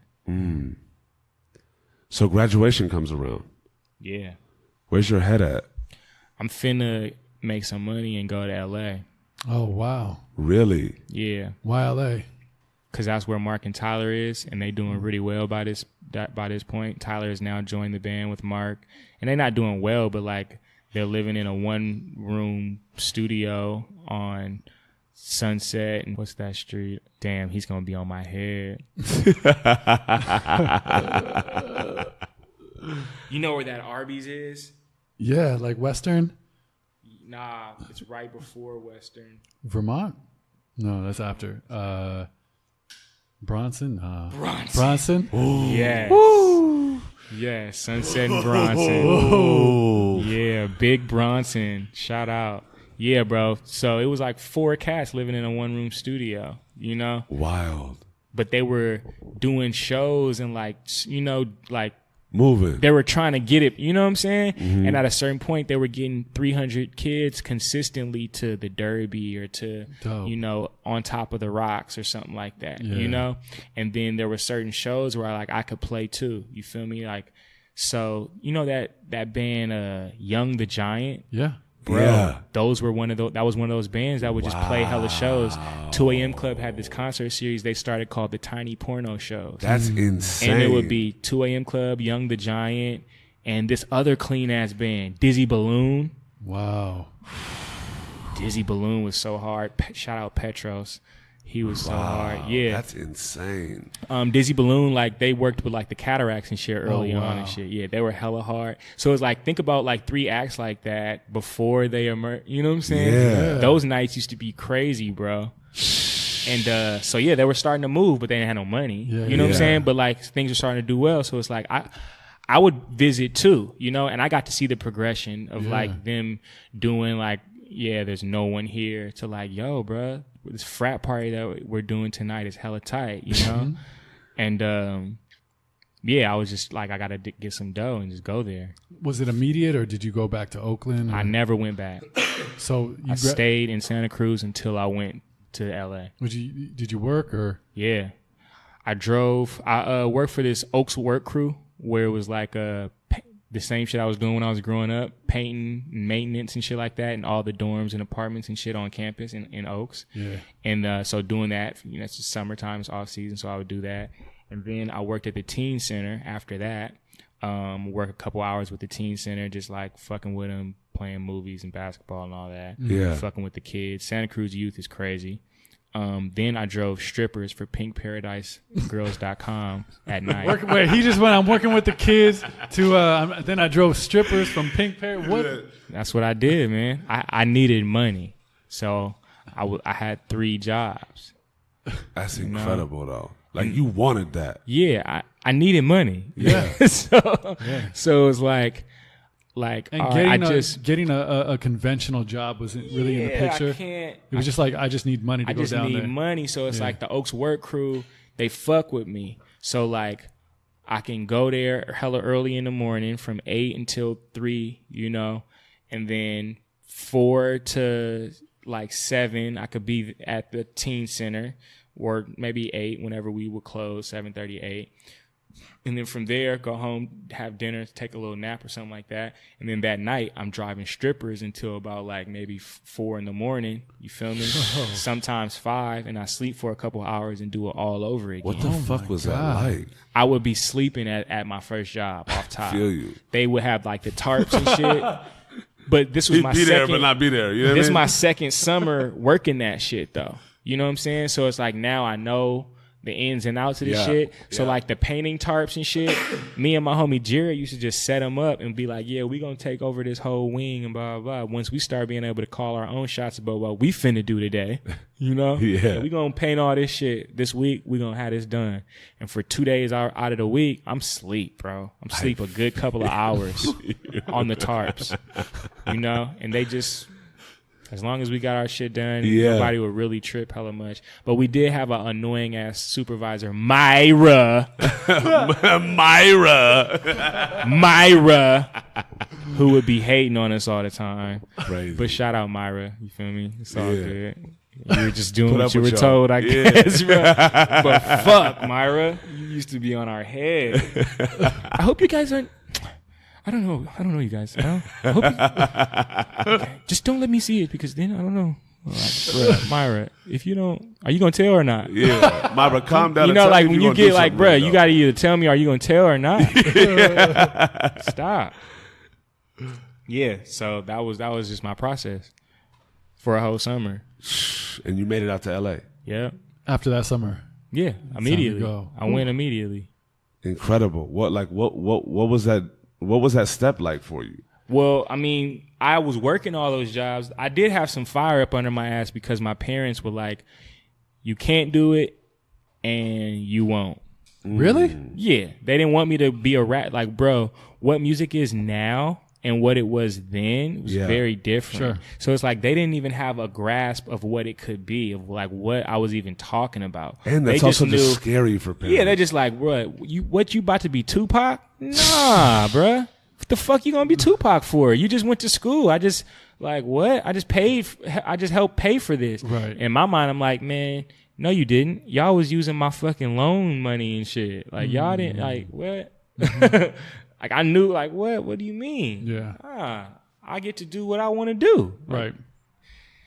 So I wasn't, I was at odds with them. So they didn't even know they didn't know what was going on. They just had to be told. They just be like, yeah, I guess that's what he doing. I was in contact with my brother, so that's how they would know what was good. But they wasn't really checking on me like that. It was whatever, bro. Whatever he feel like he finna do. But when I did get out here and I was really fucking with it, and like didn't come home, that's when it started being like, all right. So what was that first few weeks and months and steps into LA life? First of all, it was hella fun. Second of all, I was mad at my cousin because we were living in Simi Valley. And that's how he got me to come out here. And was he already living there? He was living in the valley, but like with his aunt, like Encino.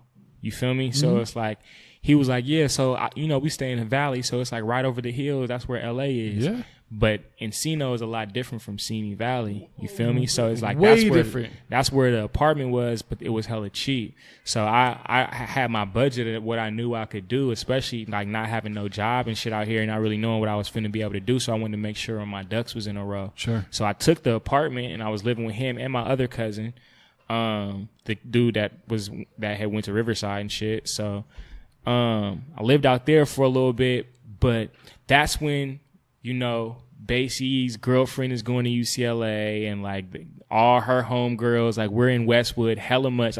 Anytime me and Basie are over in this area, we just be like, and he has to say it. He has to be like, remember? He has to. He has to say it. Remember, bro? Y'all probably had it. He'll be like, fuck, Jesus. Man, we were over here. Yeah. Yeah, I think my real introduction to LA was being over here. Yeah. Wow. Like they had the spot on Bronson and shit, but we wasn't out in Hollywood. Sure. And we didn't have shit. We was fucking with the college. We was fucking with the UCLA girls and like the frats and getting in hella trouble. And you know what I'm saying? That's what it was. So it was hella fun when I first got out here because we ain't had no, we had nothing to lose. Yeah. Sure. You feel me? So it was like, just kind of throwing shit on the wall and see what stuck. For real. And that was the funnest part. It's always the best. Yeah. Like, during those times where you just have nothing, but you also have nothing to lose. Exactly. And you just like fresh on that path. It's exciting. It's fun. It's young. It's like you immersed in that. Like it still feels cool to be in the college because you hitting that crowd. I remember we were gonna perform at this spot, this college party somewhere in UCLA, and that Starbucks down there, like at the bottom of the hill, like went in there and they used to have those honey packets that like straws. Oh yeah. But they were free. Now I guess they like charge for them or something. Really?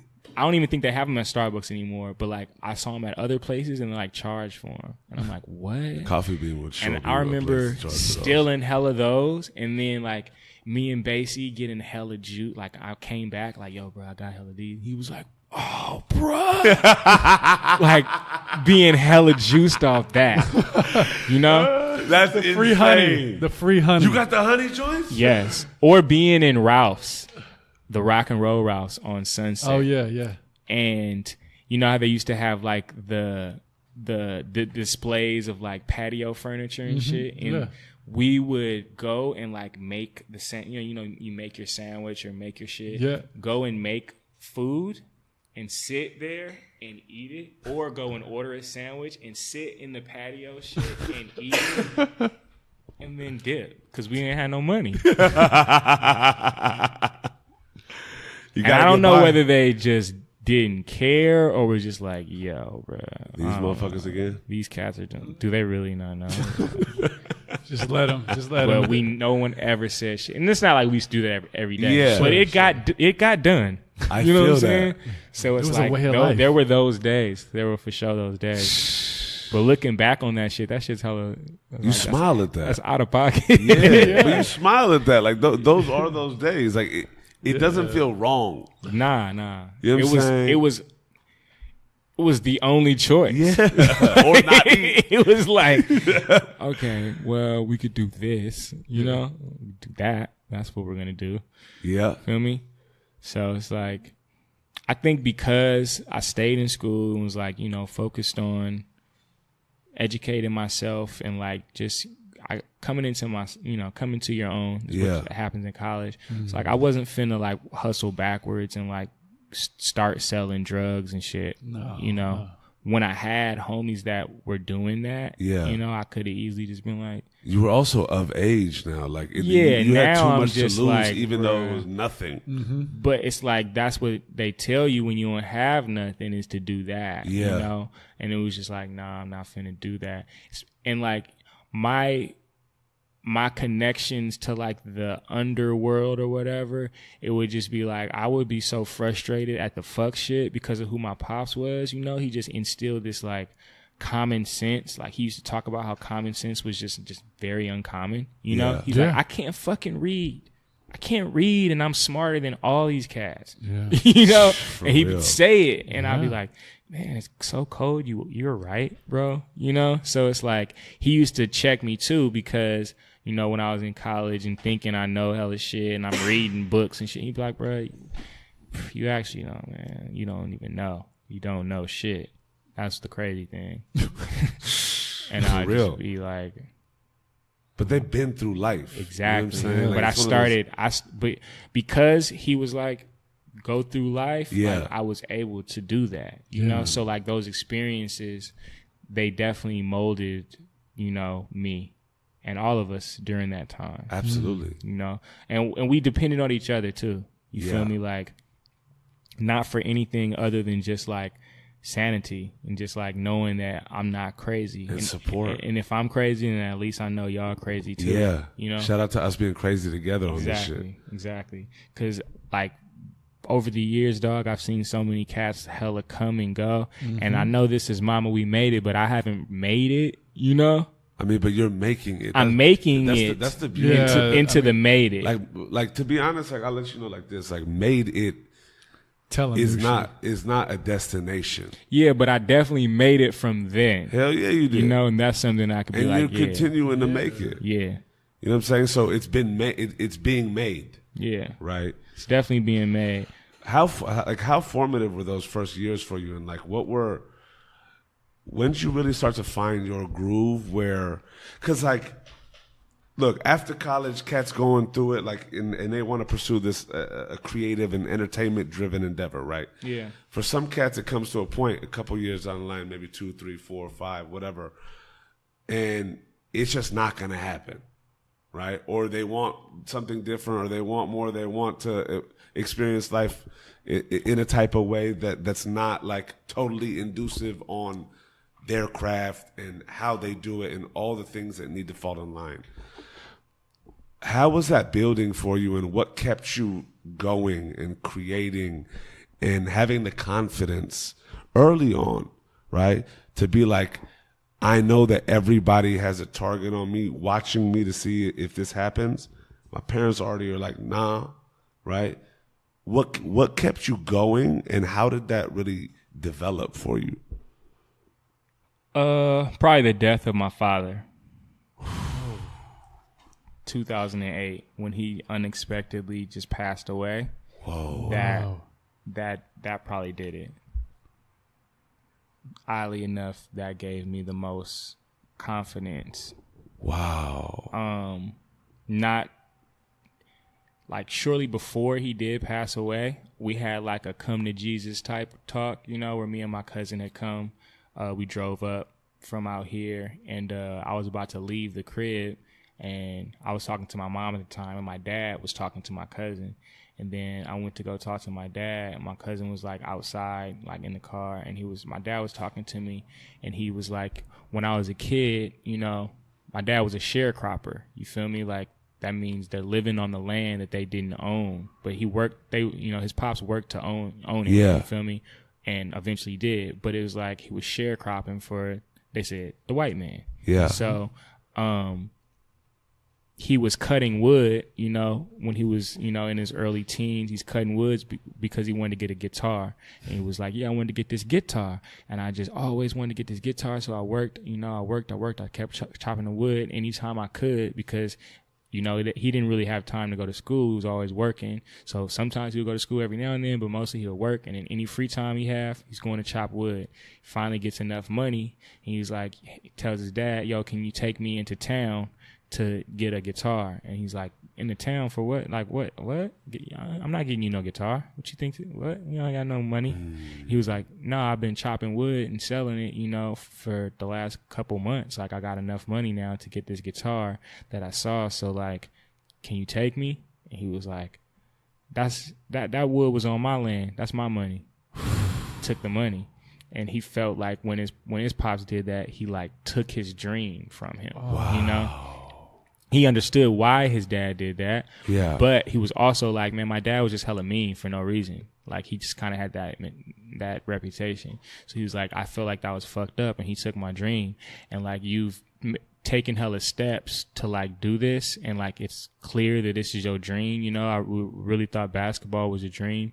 And, like, you definitely put a lot into it and you worked at it. And that's the thing that I respect the most about you in basketball, even though you wasn't the most talented. Like, you worked hard, you know?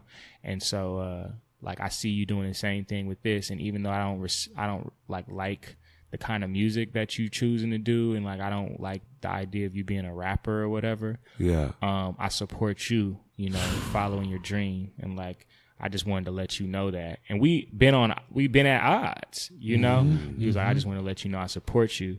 And, how important was that for you to hear? Bro. Like, that had to just shake I don't think I've heard anything more important than that. You know? So once he said that, it was pretty clear that that he fucked with me. And then, you know, it was also, I later on found out of, like, him and my mom, that show that I headlined at the Santa Cruz and all that, it's like they were hearing shit and, like, you know, it was coming. But, like, when they saw that and they saw the kids singing and they saw me on stage, that scared them because it became real. It's like, yo, he's good. He could actually be good. You know what I'm saying? And he said that. He was like, you know, with basketball, your mother, she would always be like, yeah, and then my baby this and blah, blah. He was like, but, you know, you're not that good. You good, but you're not that good. He was like, with this, I saw, like, and I know I'm not your mother. I'm not just saying it because you're mine. I saw, like, yo, wow, you could do it. So that made us even more be like, nah, don't do it. Because we knew that you could. So hearing all that shit, then he gave me like $500 that I needed or something because I was going to go on tour in Australia and I needed some money for the ticket up front. And I was like, bro, this is the biggest opportunity I've ever had. I know y'all don't fuck with me, but come on. They're trying to fly me to Australia to go do hella shows for hella long. Yeah. Fuck what you think about the music. Like, this is just a crazy experience for me. Absolutely. You know? And at the end of the day, my pops fucked with that, you know? So he gave me the $500 or whatever that I needed. He was like, this a loan, nigga. Shout out to your pop. But yeah, so, like, could pay it back with interest. Bro, real shortly after that, he passed away. Yeah. Couple months after that, he passed away. And I was coming from this rehearsal in Woodland Hills with my DJ at the time. His parents live out there. And so I was leaving that, and my mom calls me, and she's like, yo, you're where you at? You got to get here. And I was like, what do you mean? Like, I'm leaving I'm leaving rehearsal right now. She's like, you have to go to the airport. Your dad is sick or something's going on. He's in the hospital and we just all here. You should probably just get here. And I was like, what? Like, all right. So I just go straight. I'm in the WIT. You feel me? And I just go straight to the airport, and then I get a ticket, and then I get to the hospital, and everybody has gone in and said, checked on him, seen what's up, and I get there, and I can't go in there, and now they're operating, whatever, and the doctor comes in a little while after that, and it's just like, I'm sorry that there's nothing that we could do, and just it's like hella surreal, like. And I just remember my mom completely collapsing. Like, she just was like, what? Like, it was way too much for her. And it was too much for me too. But I was talking to my brother about this recently. I was like, man, I just admire how strong you were, because he was hella young, He was maybe freshman, sophomore in college, maybe a freshman. He was just 18 years old. And for him to have to deal with that, and like, he was the strong one. I remember him being the one, like, okay, come on, Will. All right, now come on, now we gotta be there for mom now. And like, immediately. Wow. And then like my uncle being like, so you're the man, like, you have to figure this shit out now. Immediately, all this shit is happening. And I'm just like, it didn't seem real. Wow. Then it seems hella real now, but like that at that time, it was just like, no, it's a blur already. Bro, it was crazy. So yeah, my brother was like, yeah, dog, you always say that I was hella like brave and I was like real solid. He was like, but the older I got, I realized like I was so young that I was in shock.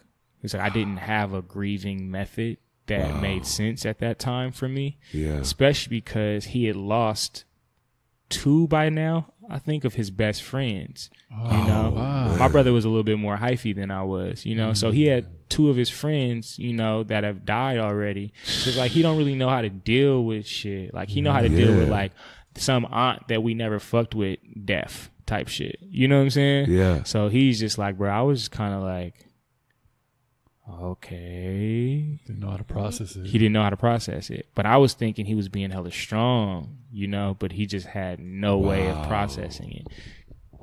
Because I look back to certain shit and it was like, he was just being so stand up. Like, he was just being amazing. You feel me? He was helping me out hella much. Yeah. Because we had to do hella shit. And it was like, to me, he was still a kid, 18 years old. But it was like, man, he just became a man. Like, he just was hella like, whatever needed to be done. To him, he was just on autopilot. Like, I don't know what the fuck is going on. I'm like, bro, I remember like sending you on runs and having you do this and having to deal with this person. And like, you just was, he's like, yeah, bro, like, what was I?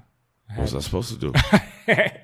And he never had a huge breakdown and did hella shit. He just was like always just kind of stoic. And trying to be as like normal as possible. Yeah, as strong as he could. Yeah. So that definitely gave me the most confidence. They say insanity is doing something over and over and expecting a different result. Yeah. Yeah. So like, I think that that's when I started smoking weed, like heavy. Like, that's when I started like overboard. I went back to work. I was working for 51 Minds at that time, so I was doing like reality show shit. And the people at the company fucked with me. I worked on set and in the office. I was working in the office at the time, and when that happened, I dipped, obviously. Yeah. But when I came back, Chris Abrego, who like ran the company, he just fucked with me. He's like, yo, you want to be my driver? So like, I was working in the office for a second. He's like, I heard about what happened to your dad. And like, Kathy really loves you. We all love you. So I was thinking about it. April now, who was his assistant, she's going to be working in the office. I'm promoting her to this position. So if you want to just be like my day-to-day, just like driver, I want to offer you that position. And I was like, all right, bruh. You feel me? Yeah. And that's when he found out I did music and shit. So he would take me into meetings with Diddy at Boa or something. Like, yo, man, just ballet. Come on, you want to come inside? Wow. Bro, Chris Abrego is one of the coolest dudes I've That's ever seen. incredible. Yeah.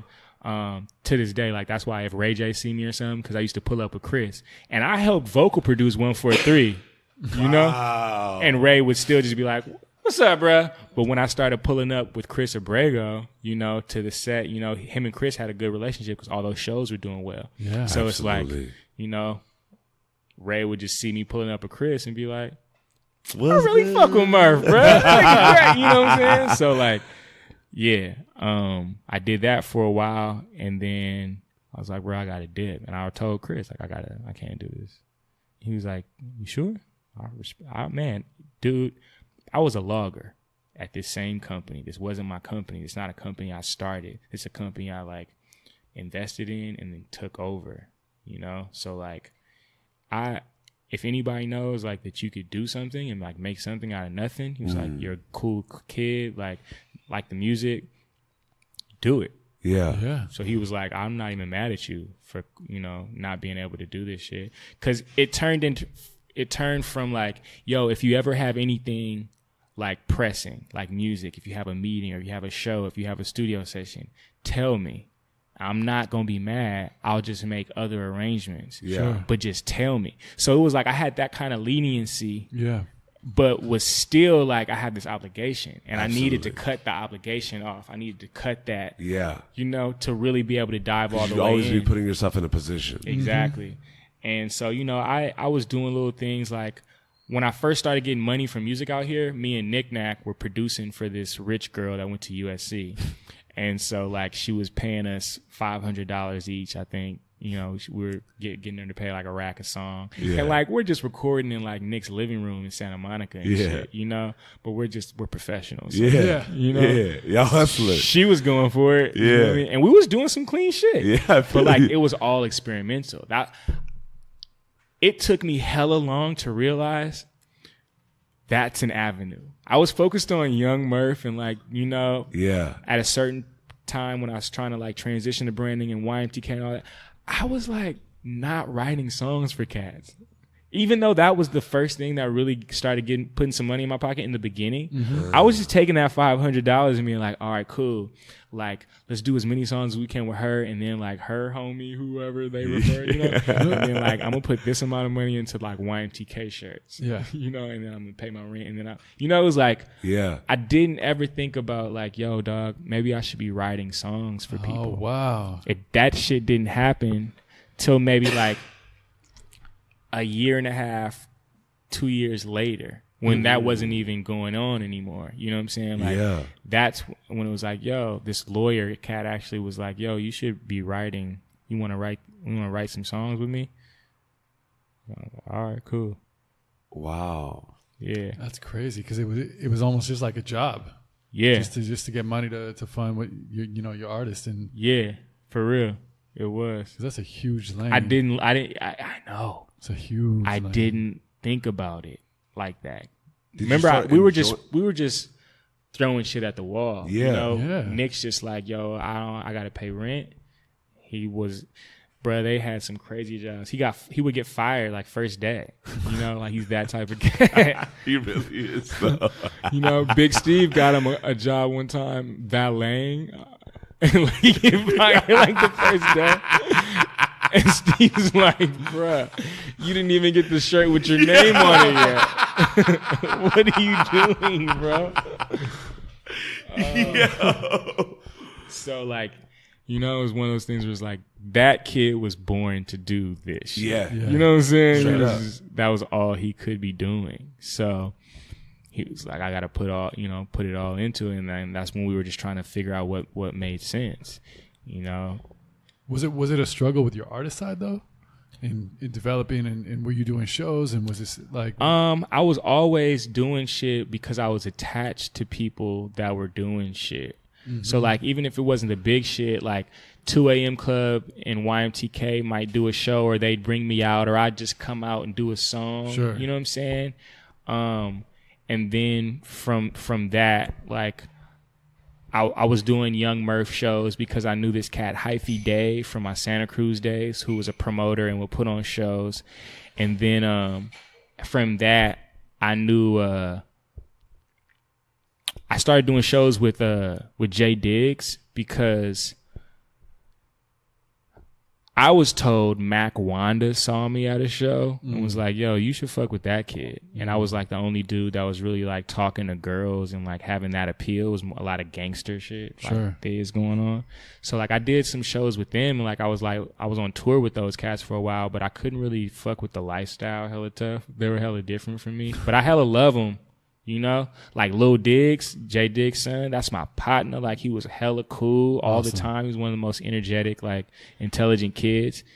But, like, just, like, the whole shit, it was just hella, like, I knew that's not what I wanted to do. So, it furthermore pushed me to L.A. You know, that was all, like, my transitioning from Santa Cruz to L.A. Further pushed me to go out there and figure this shit out.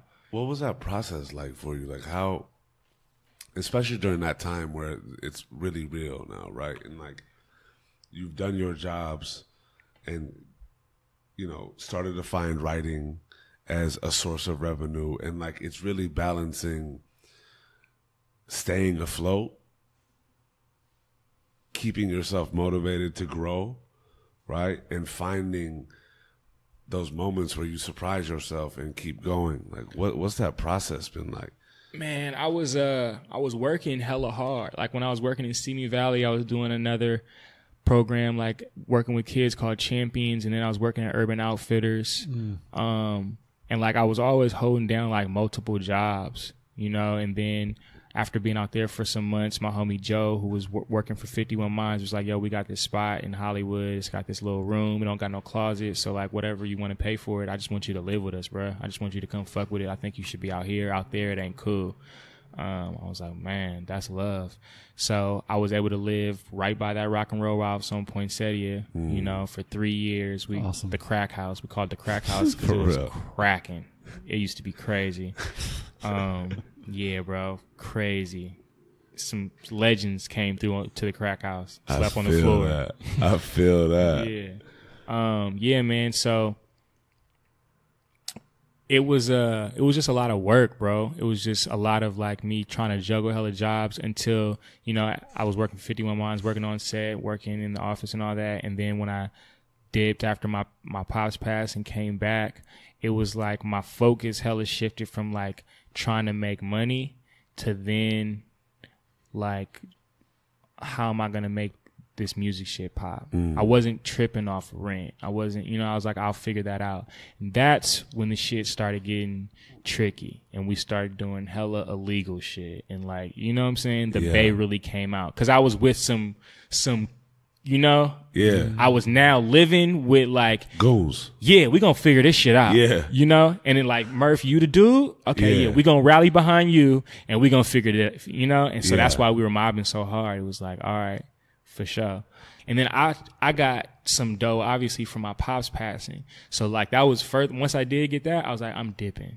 So then I stopped working and ran through that, obviously. Yeah. But like it was a starting point of me being able to focus 24 hours a day, like on, all right, so what we about to do, you know? Yeah. And like, then I started getting the unemployment checks too. So now we're going and getting, like now networking is important. So now we're going to getting bottles at places where we're not supposed to be at. Yeah. And we acting up. We being from the town. And this was at Ledoux, you know, with Paris Hilton and shit. I feel you. Those days. So they looking at us crazy. It's a little bit more. It's a classic era. It's a little bit more integrated now, you know, even as segregated as nightlife. But back then Santa Cruz campus. Oh, exactly. So like the fact that we could sneak into Ledoux because Audio Mo was spinning, you feel me? And like, you know, like we could finesse some shit and get a bottle for a couple hundred as opposed to paying hella, like, we was doing hella jigging and finessing. We start living a certain lifestyle and like meeting certain people and going to certain parties. Like you were talking about parties and shit. Yeah. I started being able to get more of the lifestyle shit down. And that's when I realized being cool will get you so far. Yeah. Wow. Like that was like the music shit, I started getting good at music later on. I feel like, you know, it was always a growing process with the actual music because I started later than everybody else, you know? So like in my mind, you look at a kid like Nick Nack or like we were talking about Mark and all these kids, they were playing music in high school and I wasn't. Yeah. Sure. You know, like that's all they did and that's what they focused on. I wasn't doing that. Yeah. So I always felt like I was playing catch up. Yeah. Because I started doing this shit later on. Yeah. So the music was catching up. I didn't know it at the time. I always knew I wasn't hella raw, but I knew I was getting better and better. Actually, this chick, Rhea Parishka from Atlantic, reached out to me one time, and she wanted me to write songs for people. And before Cody Simpson came out, she was like, I was trying to write for him and do hella shit. But she was another person that I was like, you should write.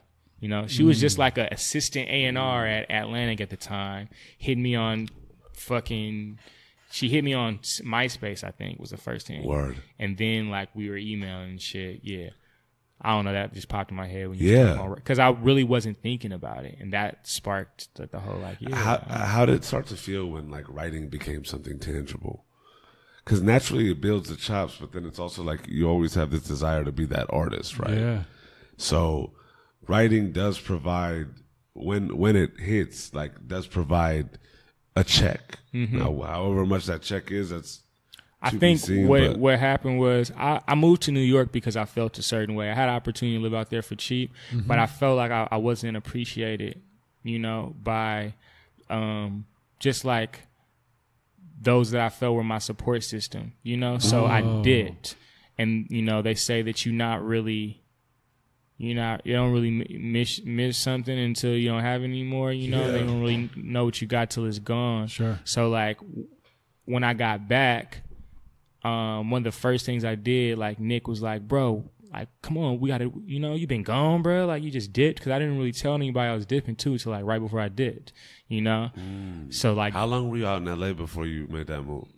I was out in LA for like 5 years. Oh wow. Yeah. And then I just was like, all right, I'm finna dip. And Nick's like hella juice, like, you know, you coming back. And I was actually staying in Basie's spot. He was now living out here. He was going back and forth for a while, but I was subleasing one of the rooms in his spot, my other big homie, Nee. And so Basie came back for a couple weeks, and that's who was really on my head. Like, bruh, we lit in LA now, bruh. You gotta, you know, you're the one that made me come back. Like, how you gonna come out here? You know, because I did make him come. Wow. And then I did.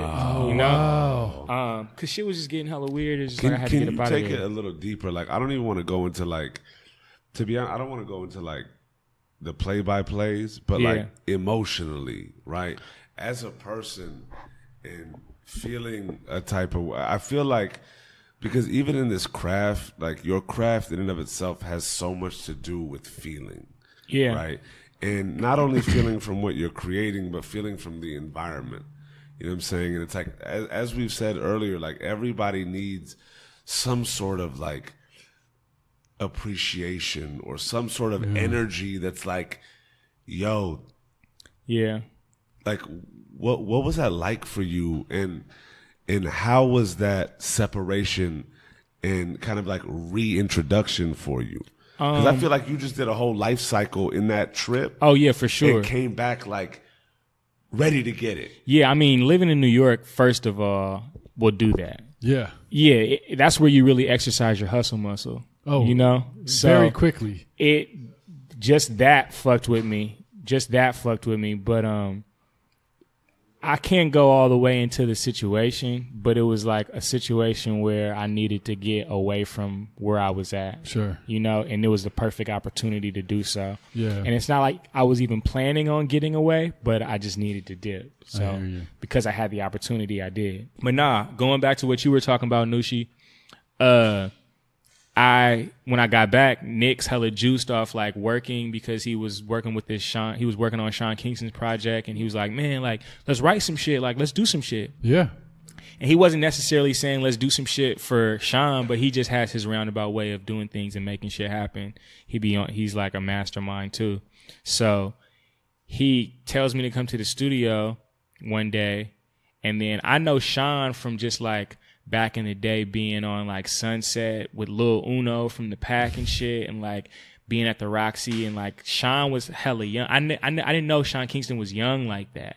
So when we were young, just first out here, I would see Sean Kingston and feel like, oh, that's some adult artist, you know? Because I didn't know his back. I didn't know he was a kid. But he's like young, and we would be in the same place. So Sean would immediately be like, what's up, dog? You know? And he knew the pack, you know, from like Too Short and shit, you know? So like I was with Uno and he was just hella cool one time. And another time I was with Keith and he was just like, what's up, bruh? You know? So by the time I saw Sean a few times, he was just like, yeah, that's my partner. So Nick had known that of like, yeah, Murph know who Sean is. And so just had me come to the studio, didn't tell Sean, didn't tell me, you feel me? Yeah. And was like, set it up. Oh, what's up, Sean? This my nigga Murph. He about to be fucking around, you know? And he turns around. He's like, oh, what's up, bro? You know? And so it's like, it's vibes. It's like, oh, yeah. And then Eric Bellinger comes in the room. And I don't know Eric. And so Eric kind of feels like, not the odd man out, but we all know each other, you know? And I've been in New York and shit. And like, me and Nick have seen each other a few times, but he's just like, yeah, big bro back, you know? So he's getting hella lit. Yeah. And Eric kind of looking at us like, man, these niggas out of pocket. You feel me? But he was fucking with it, you know? And so that night we had a good rapport. We made some cool shit. It was dope. So Nick's like, hey, I'm about to run a play, you know?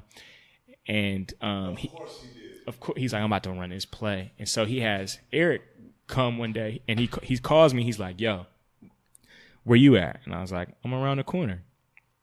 Because I, you know, moved right around the corner. And I was like, I'm around the corner. He said, yo, the singer's finna come through. And I was like, all right. He was like, peace. He said the singer. The singer. Like, yo, the singer's finna come through. All right, peace. And I went over there. Eric plays us his whole shit, and it's hella clean. He's like, bro, I've written for all these people. And so, like, I have this relationship with Power 106 and with, like, certain people that could, like, press play for me, but I just been waiting for the right time. I'm getting all my music together. Yeah. You know, I can control my own rollout. You know, like, he had money from fucking and Justin Bieber and Usher. Like, he's bro, Eric, you don't Eric even Bellinger's know. a great human being. Bro, you don't even know. Like, because I'm going to tell you. So this I'm probably the seasoning sprinkle on top, and you the main dish. So but Eric, like, he's an amazing human being. Eric plays the whole shit. He's like, but I don't got nothing for radio. You know, like, I need something that's like about to just be like, yeah, let's go. He was like, so I felt like there's no better place than to, you know, fuck with the cat that, you know, absolutely beat it and shit. You feel me? That's what he's thinking. And so we plays this shit, we fucking with it. And I was like, bro, let's just do some shit right now. You know, let's just do some shit. Let's just make you one right now, bro. Let's do it. You feel me? And Nick's like, let's go. So we start working. We fuck with some shit. It's hella tight. It's a song called Hold That. And Eric's like, yeah, we finna fuck with this for sure. Plays it for a couple cats at the radio. They hella fuck with it. They down to press play on it. He's like, yeah, bro, I'm finna get it mixed and we gonna go crazy. Nick plays it in a session with Chris Brown and Sean Kingston. And they start being like, yo, bro, no. Hey, what's that? You know, and Sean's like, no, that's me, bro. I need that. And Nick's like, it's good. We did it's it. Good. Not this Eric song. It's good, bro. So then, you know, Nick tells me that. Eric calls me. He's like, I don't know if you know, but your boy played the song, blah, blah, gives me the whole rundown. Oh, yeah. And Eric don't know that I kind of already know, but I was just like, damn, for real? Fuck. He's like, yeah, so I'm like, so what you want to do? Because it's not my call. And he's like, well, I think it would be a better look for you if it was a Sean Kingston song because he got a record label behind him and he gon', you know, that would like helps your career out as a songwriter. It don't really help me out as a songwriter. I done already did shit, but like it's cool that I have that, you know, hopefully I believe in the record. I think it's hella tight. Hopefully it does well, but I think that it would hella help you out, you know, wow. And you a cool ass dude, bro. And I think you hella talented. And like, I think as a songwriter, it would hella, you know, help drive you in that direction. That's incredible. bruh don't know me hella well. We done kicked it a couple times, you know. But he's like a new shit. Like I could feel it, you know. Especially he's a good ass that dude. in the music industry. Exactly. Like you don't. It can be so political and so just like dog eat dog in those moments when the real opportunities happen. So yeah, he's like, yeah, just whatever you think, however you want to do it. You know, whatever you think is fair, we'll figure it out. I know they're gonna come for some pub and shit. Sure. You know, then the label put Yo Gotti and all that. So it's like whatever you want to do, bro. You know. Wow. So that was my career. That was like boost as a professional songwriter, as opposed to just ghostwriting shit or getting little shit here. Yeah, you know that was the moment when I start getting them ass caps and shit. Yeah. You know, it was like, oh, okay, for sure. So, yeah. So that was your first real cut as a songwriter. Yep. How'd that make you feel, you know, as you're like chasing your artist side and going hard at that and grinding that, and now seeing the success as a songwriter? Did it make you want to like really see that lane and do that? Or that's what's cold. Not even. Even? Because especially because I just got back from New York, you know? So it's like, why not even? Because I was living in my brother's one-room studio at that time. Mm-hmm. You know, I just got back. I'm more on some like I'm hitting LA ground running. That was just some shit that happened. Got it. And it took a while for this shit to actually materialize and be on the radio and all that. When it got on the radio and like I was hearing it on the radio all the time, mm-hmm. I was like, damn. I remember one time I got kicked out of the club while they were playing my song. Stop. Yeah, I got kicked out of Supper Club because some dude, like, it was some misunderstanding or whatever. But some dude, you know, that pointed me out to get kicked out the club, and I got kicked out. And as I'm talking to the security guard who knows me and fucks with me, it's like, man, it's all good, bro. I'll walk you out. They walk him out, and you know, you could come back in and shit. And then I'm like, man, but come on, bro. You feel me? I'm feeling myself a little bit. I'm like, come on, bro. You feel me? It shouldn't even be all that. You know, I didn't even do nothing. Like, sure. Bro. And then my song comes on. And I'm like, nigga, y'all got me fucked up, bro. I wrote this shit. You know what I'm saying? And at that point, his partner was like, nah, bro, I ain't fucking with him, you know, on some just power trip shit. Sure. And so he was like, well, I can't do anything now because he said it. The age-old scenario. That was funny, though, that happened. That's crazy. Y'all got me fucked up, bro. I wrote this shit. Turn my shit off then. Turn my shit off. Turn the shit off for the DJ right now. Tell him don't play this shit then. It's crazy, though, that you still didn't want to, like, at that point, use that leverage to push yourself into the songwriting game. Because, like, that's how the game works. From there, you use that, you get in other rooms, you start exactly. Everything. That's how it works. Tripping off of it. Cass would be like, "Yo, congratulations." I'd be like, "Yo, thank you." Yo, but check this new Young Murph. I feel. Yo, but you need to peep this YMTK. Is what I'm telling you. How are people reacting to that? It was dope because at the same time, like another album that me and Trev did in 2012, it was getting hella like placement on television. Like music supervisors at MTV and VH1 hella started fucking with it. Cool. So it started like my songs would just pop up in hella shows. So it's like I had that going on too, where it was like, see, man, you know, YMTK, we gotta fuck with bro, right? You know, so. I wasn't all the way thinking about like songwriting really being a focus. It was just something that just came like, okay, yeah, whenever it comes, until I started like really doing it to like pay my rent and, you know, make sense, you know, like sure. having it. Did you have a team behind you at this point? Were there homies that were like playing positions for you, or were you just rocking like before 2013? Yeah. Okay. Yeah, I was mobbing hard all the way up to like end of 2012. So like my homie Hollywood Joe was always with me. Cali King Films was, you know, holding down the visuals. Yeah. I had a real mob mentality. Gotcha. Also during that time, like when you write, a song that becomes a hit, I feel like the industry also now notices you. And did you get opportunities like where people coming to you? A little bit, but it was more so testing the waters as opposed to like, because as he said, like I didn't really have a team. I didn't have anybody really representing me or pushing for me, like the person that's getting pushed for, like that's the person that's like, all right, let me see what's going on. Sure. But if it's just some shit that's tight, and then there's some other shit that's okay, but it's getting pushed, it's like most times people respond to the like, let me go this way. And the life cycle's not that long either. Exactly. It wasn't a number one hit record. Right. It was just some shit that was popular. Right. So it's like. And so if you're not boosting that, turbo style, then it gets lost very quickly or forgotten about. Yeah.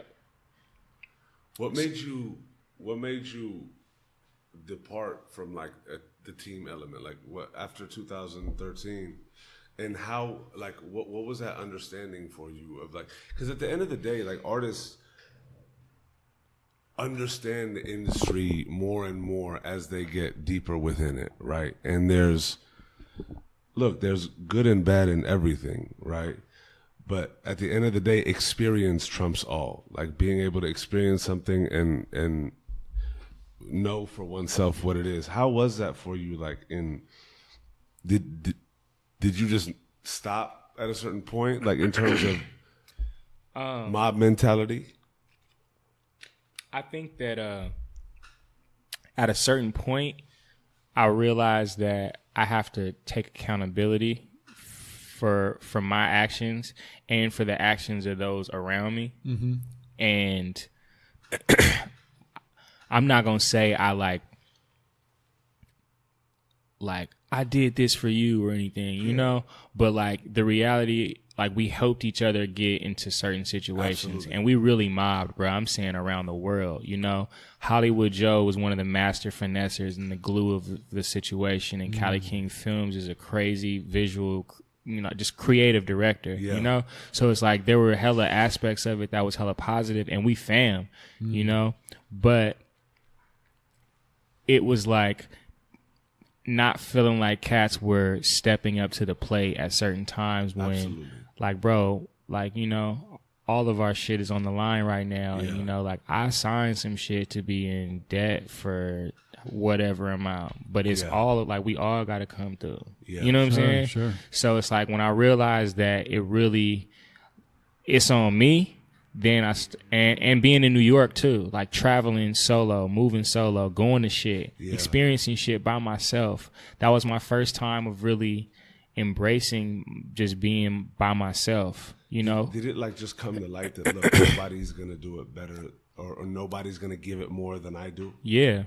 Because I had like management that was like faulty, that like made a crazy play when I had a situation on the line. You know what I'm saying? Like where it's like you find out people don't have your best interest or just can't live up to, you know what I'm saying? Yeah. It's like you have all these realizations as things go on. It's a fairy tale. Like I told you in the beginning, it's just like, yeah, we're going to do it like this. And it's like, it doesn't go down like that. The honeymoon period. The honeymoon. Quickly. Yeah. So it's like, I had to just know, like, if it's going to get done, it's going to get done by me.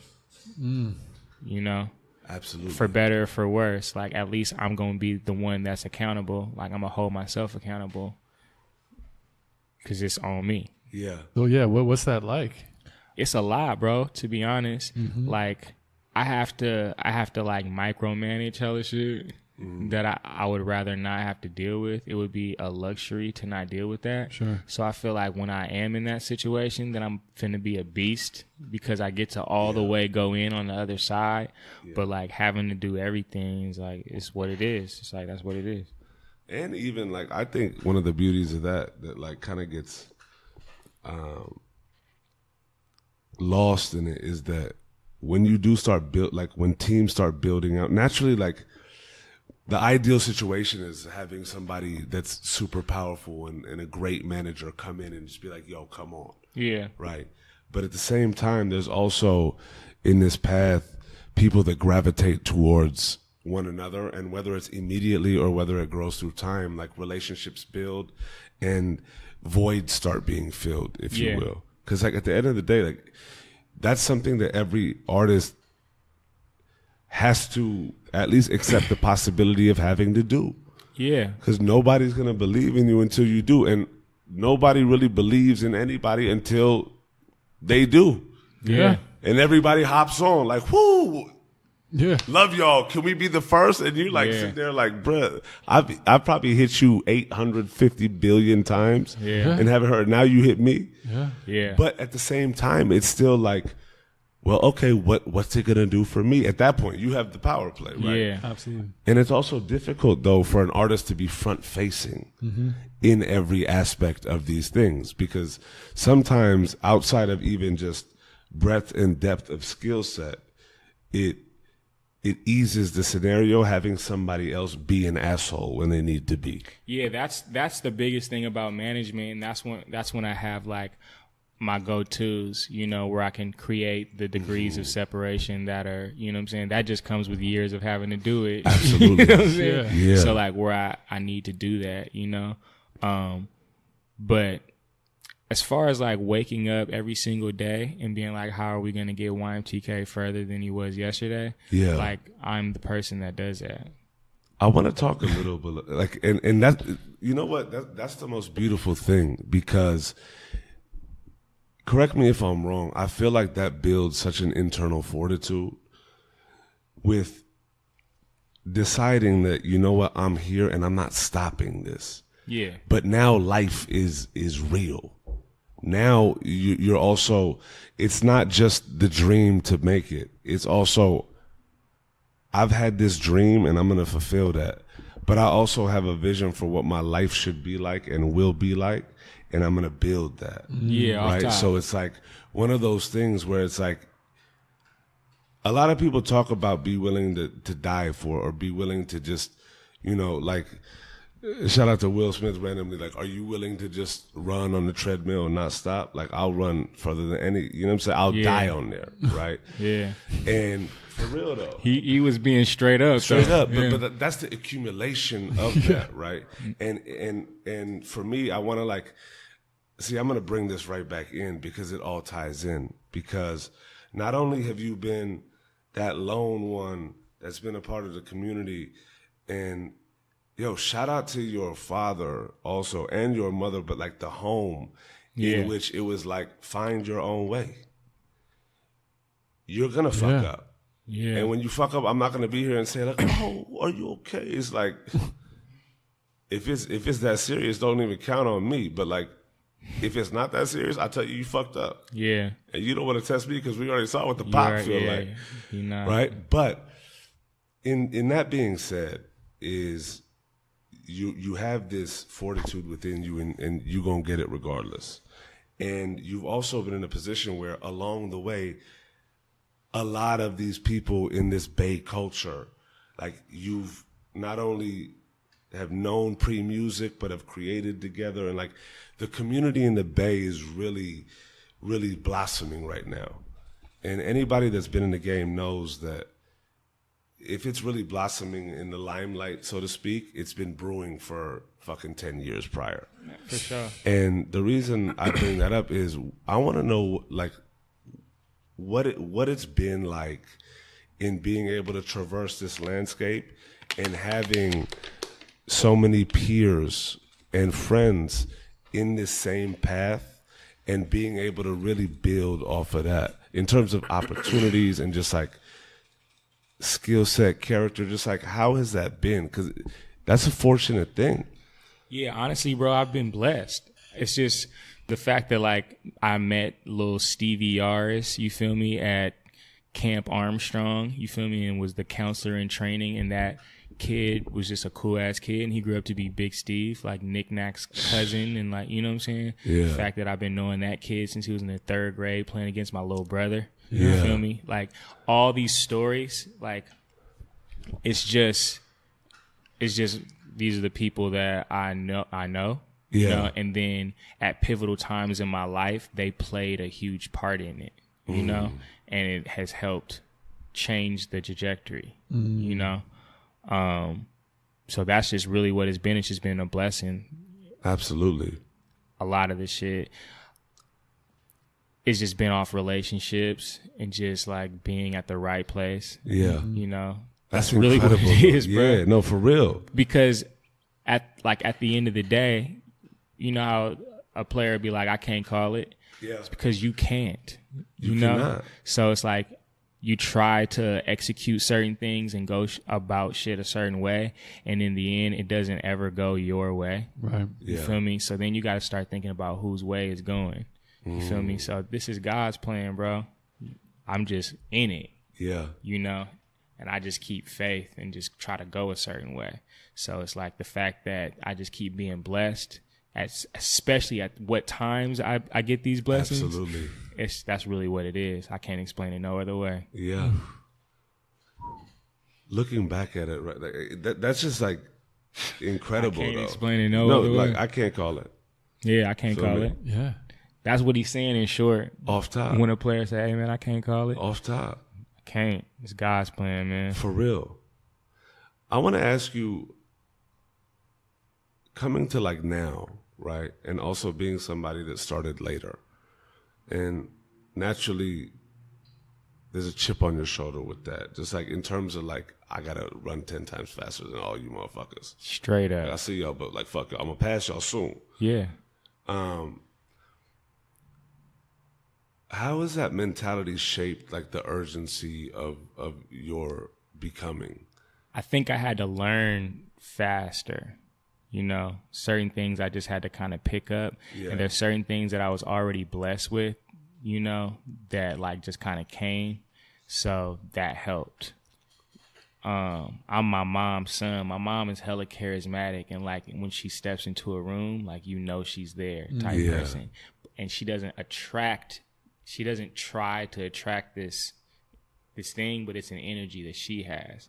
I feel I have that. You know, I can't deny that. Absolutely, you better not. So it's like, I'll jump over the table right now. Yeah, I got that. It's like I do because I look like her, and like, you know what I'm saying. So when I see her do it, it'd be crazy when I see people look at my mom because she's always hella like, no, honey. Like it's a movie, you know. And she not trying to be center stage, but it's like if you just sitting there talking to her, you're gonna be like, I like this lady, you know? Absolutely. So that's just something that I was blessed with, you know, a certain perspective. I had certain parents that like helped me build that. Yeah. So I'm able to like have like a lighthearted, you know? Absolutely. Just some cats grew up, bro, right where I grew up, and they just not being, you know, they're just, no. For real? No. It's not happening. I'm not finna be positive right now. Yeah. You know? And that's just a reality. Absolutely. I mean, that just goes to show the strength of a home. Yeah. Right. And being able to have, you know, naturally every home has its nuances, if you will, or interior design. But having that foundation, it like allows you to build those perspectives. You're building your own, but you have both sides of it. How has the journey been in terms of who you've been meeting along the way? And now I just feel like, are you at a point where you really choose who is in your circle just in general and looking to, you know what, now I'm going to do it all for me? Mm-hmm. I think you got to make wise investments, and you like the earlier you know that, then like the better off you could be as far as like where you allot your time. You feel me? Absolutely. You can't micromanage it, but you just got to just, you know, as much as you go with the flow, always be mindful of like where your time and who your time is being spent with. It's really important. Super important. So, yeah, I feel like over the years I've met some hella incredible people, you feel me? And I've also met some people where it's like, I'm glad I met them because they taught me something. Yeah, for real. You know what I'm saying? I'm glad you showed me that exists. Yeah, exactly. So it's like, I can't say there's any negatives, but for sure. Experiences. Yeah, it's all experiences. you definitely want to remember who your star player is. You know, when Cat Williams talk about the star player, like you gotta understand you are your star player. You know, nobody is going to win the game but you. Yeah, like you're always taking the last shot, fam. So straight up, no matter who you finna pass it to right quick, it's just like, no, it's coming back to you. So.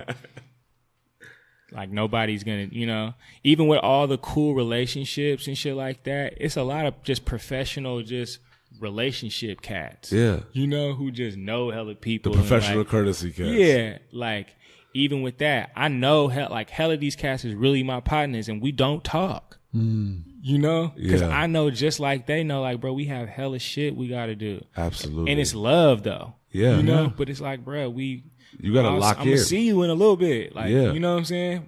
And it's no love lost, you know. So it's like you just gotta know you gotta invest your time well, man. You know? Straight up. And if people don't understand that, then those aren't the people that's really aligning themselves with where you see yourself. 1,000,000%. How's the relationship with you and your mom now, and how does she feel of everything you're doing? My mom thinks I'm hella clean. She's like, bruh, you just sound hella good when That's you be amazing. singing. Yeah. I wish you would sing more. Of course.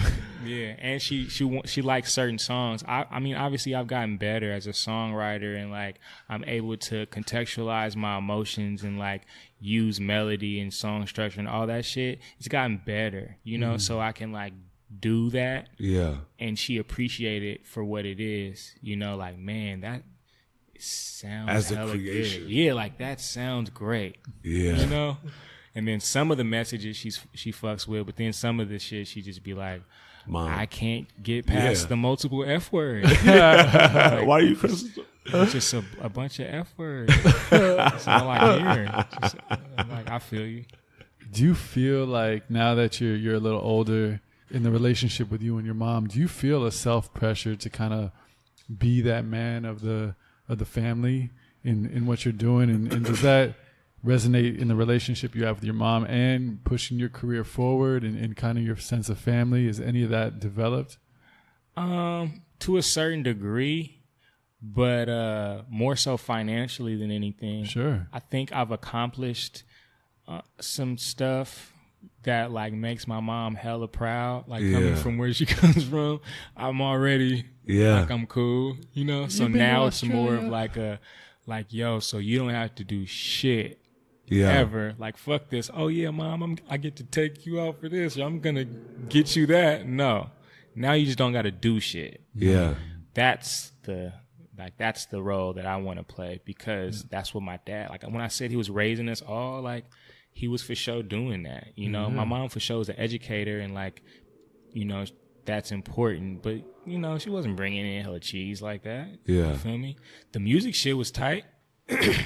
But she wasn't bringing in hella cheese. But like at the that. same you know time, it's also work ethic. Like your pop just worked at it until he got it. Yeah. You know what I mean? Like never stopped. Like coming from very minimal education, but I work harder than anybody. Yeah. You know, and that's something that's needed on this path as well.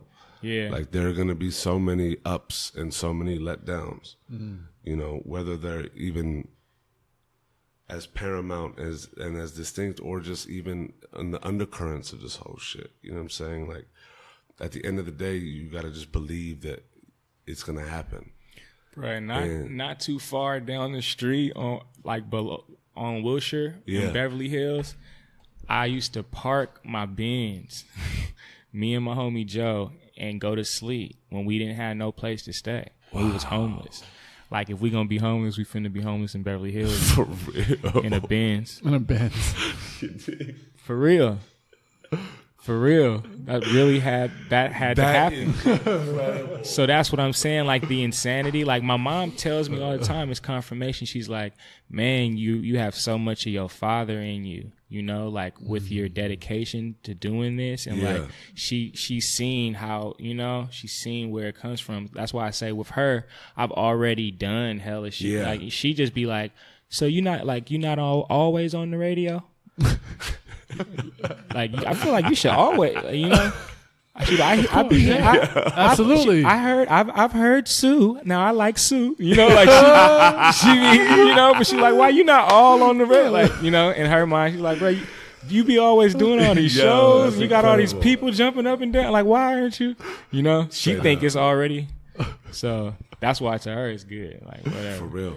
Because now it's more of like a financial thing. Yeah. For like that to be like the kicker. Straight up. And that's a very big motivator. For sure. Off top. Yeah. I mean, we're in America. Yeah. That's right. You know? For real. When you playing a game, you got to know what field you on. Yeah. We're in America, so that definitely means hella much. But for me, it's never been the driving force. You know, from my pops, it was just all about the money. I got to get this fucking money. And I have that same drive, but I'm like, it applies to the art. You know, like I just like the music, bro. I got to just keep doing this shit. I got to figure out how to do it better, you know? And so, like, she just is like, bro, you're just like that. Like, you're just not going to stop. So, all right. Now she just fully just like, all right. Straight up. You're never going to stop. I've tried to get you to stop for 10 years. So, all right, cool. Usually at this point, like, I'll ask what somebody would like tell their younger self, right? But I want to really cap this off by just asking, what are your conversations with yourself in this moment? Just know, because look, you and I both know, like, it's going to happen, and we've discussed this. And for me, it's only a matter of time, and that's such a cliche type of statement. But when I say that, it's because all of this work and all of this growth, only time is going to dictate that, and you have time ahead of you, and it's going to hit. Right. But having experienced all of these things and knowing that however close we are, we still got to go forward. Right. What are those talks with you now, knowing that, right? And also being at a level in your craft where you really know that, and it's a fight to get to that last little bend over just so you could see over the mountain and really plot that dream. Yeah.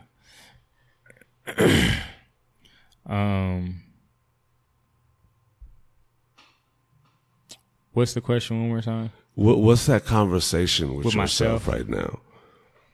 Because at the end of the day, the only person that's going to motivate you and get you there is you. I think now more so than ever, I really focus on like every single day. Like I take it in very small increments. I used to think big picture all the time. Like, oh yeah, I'm going to get to that and that, you know? Yeah. Now I just try to like really be on some day-to-day shit, you know? Like if today could be hella clean, cool. All right. And then the next day, if this could be hella clean, for sure. That's incredible. That means every single day, you know, like, all right, for sure. As opposed to like, all right, yeah, so in 2 weeks, I need this, and then in a month. Like, you definitely need those goals. You definitely need to just be like, yeah, I'm finna lose 3 pounds this week. You know, just some little shit like that. Or I'm finna just like, I'm gonna do 150 sit-ups, you know, every single day this week. You feel me? My little thing that I've been challenging myself is 100 and 100. I'm gonna do 100 push-ups and 100 sit-ups. Just every time I take a shower, I got to do that first. Yeah. So however many times I'm taking a shower, I just know I got to do that now. Yeah.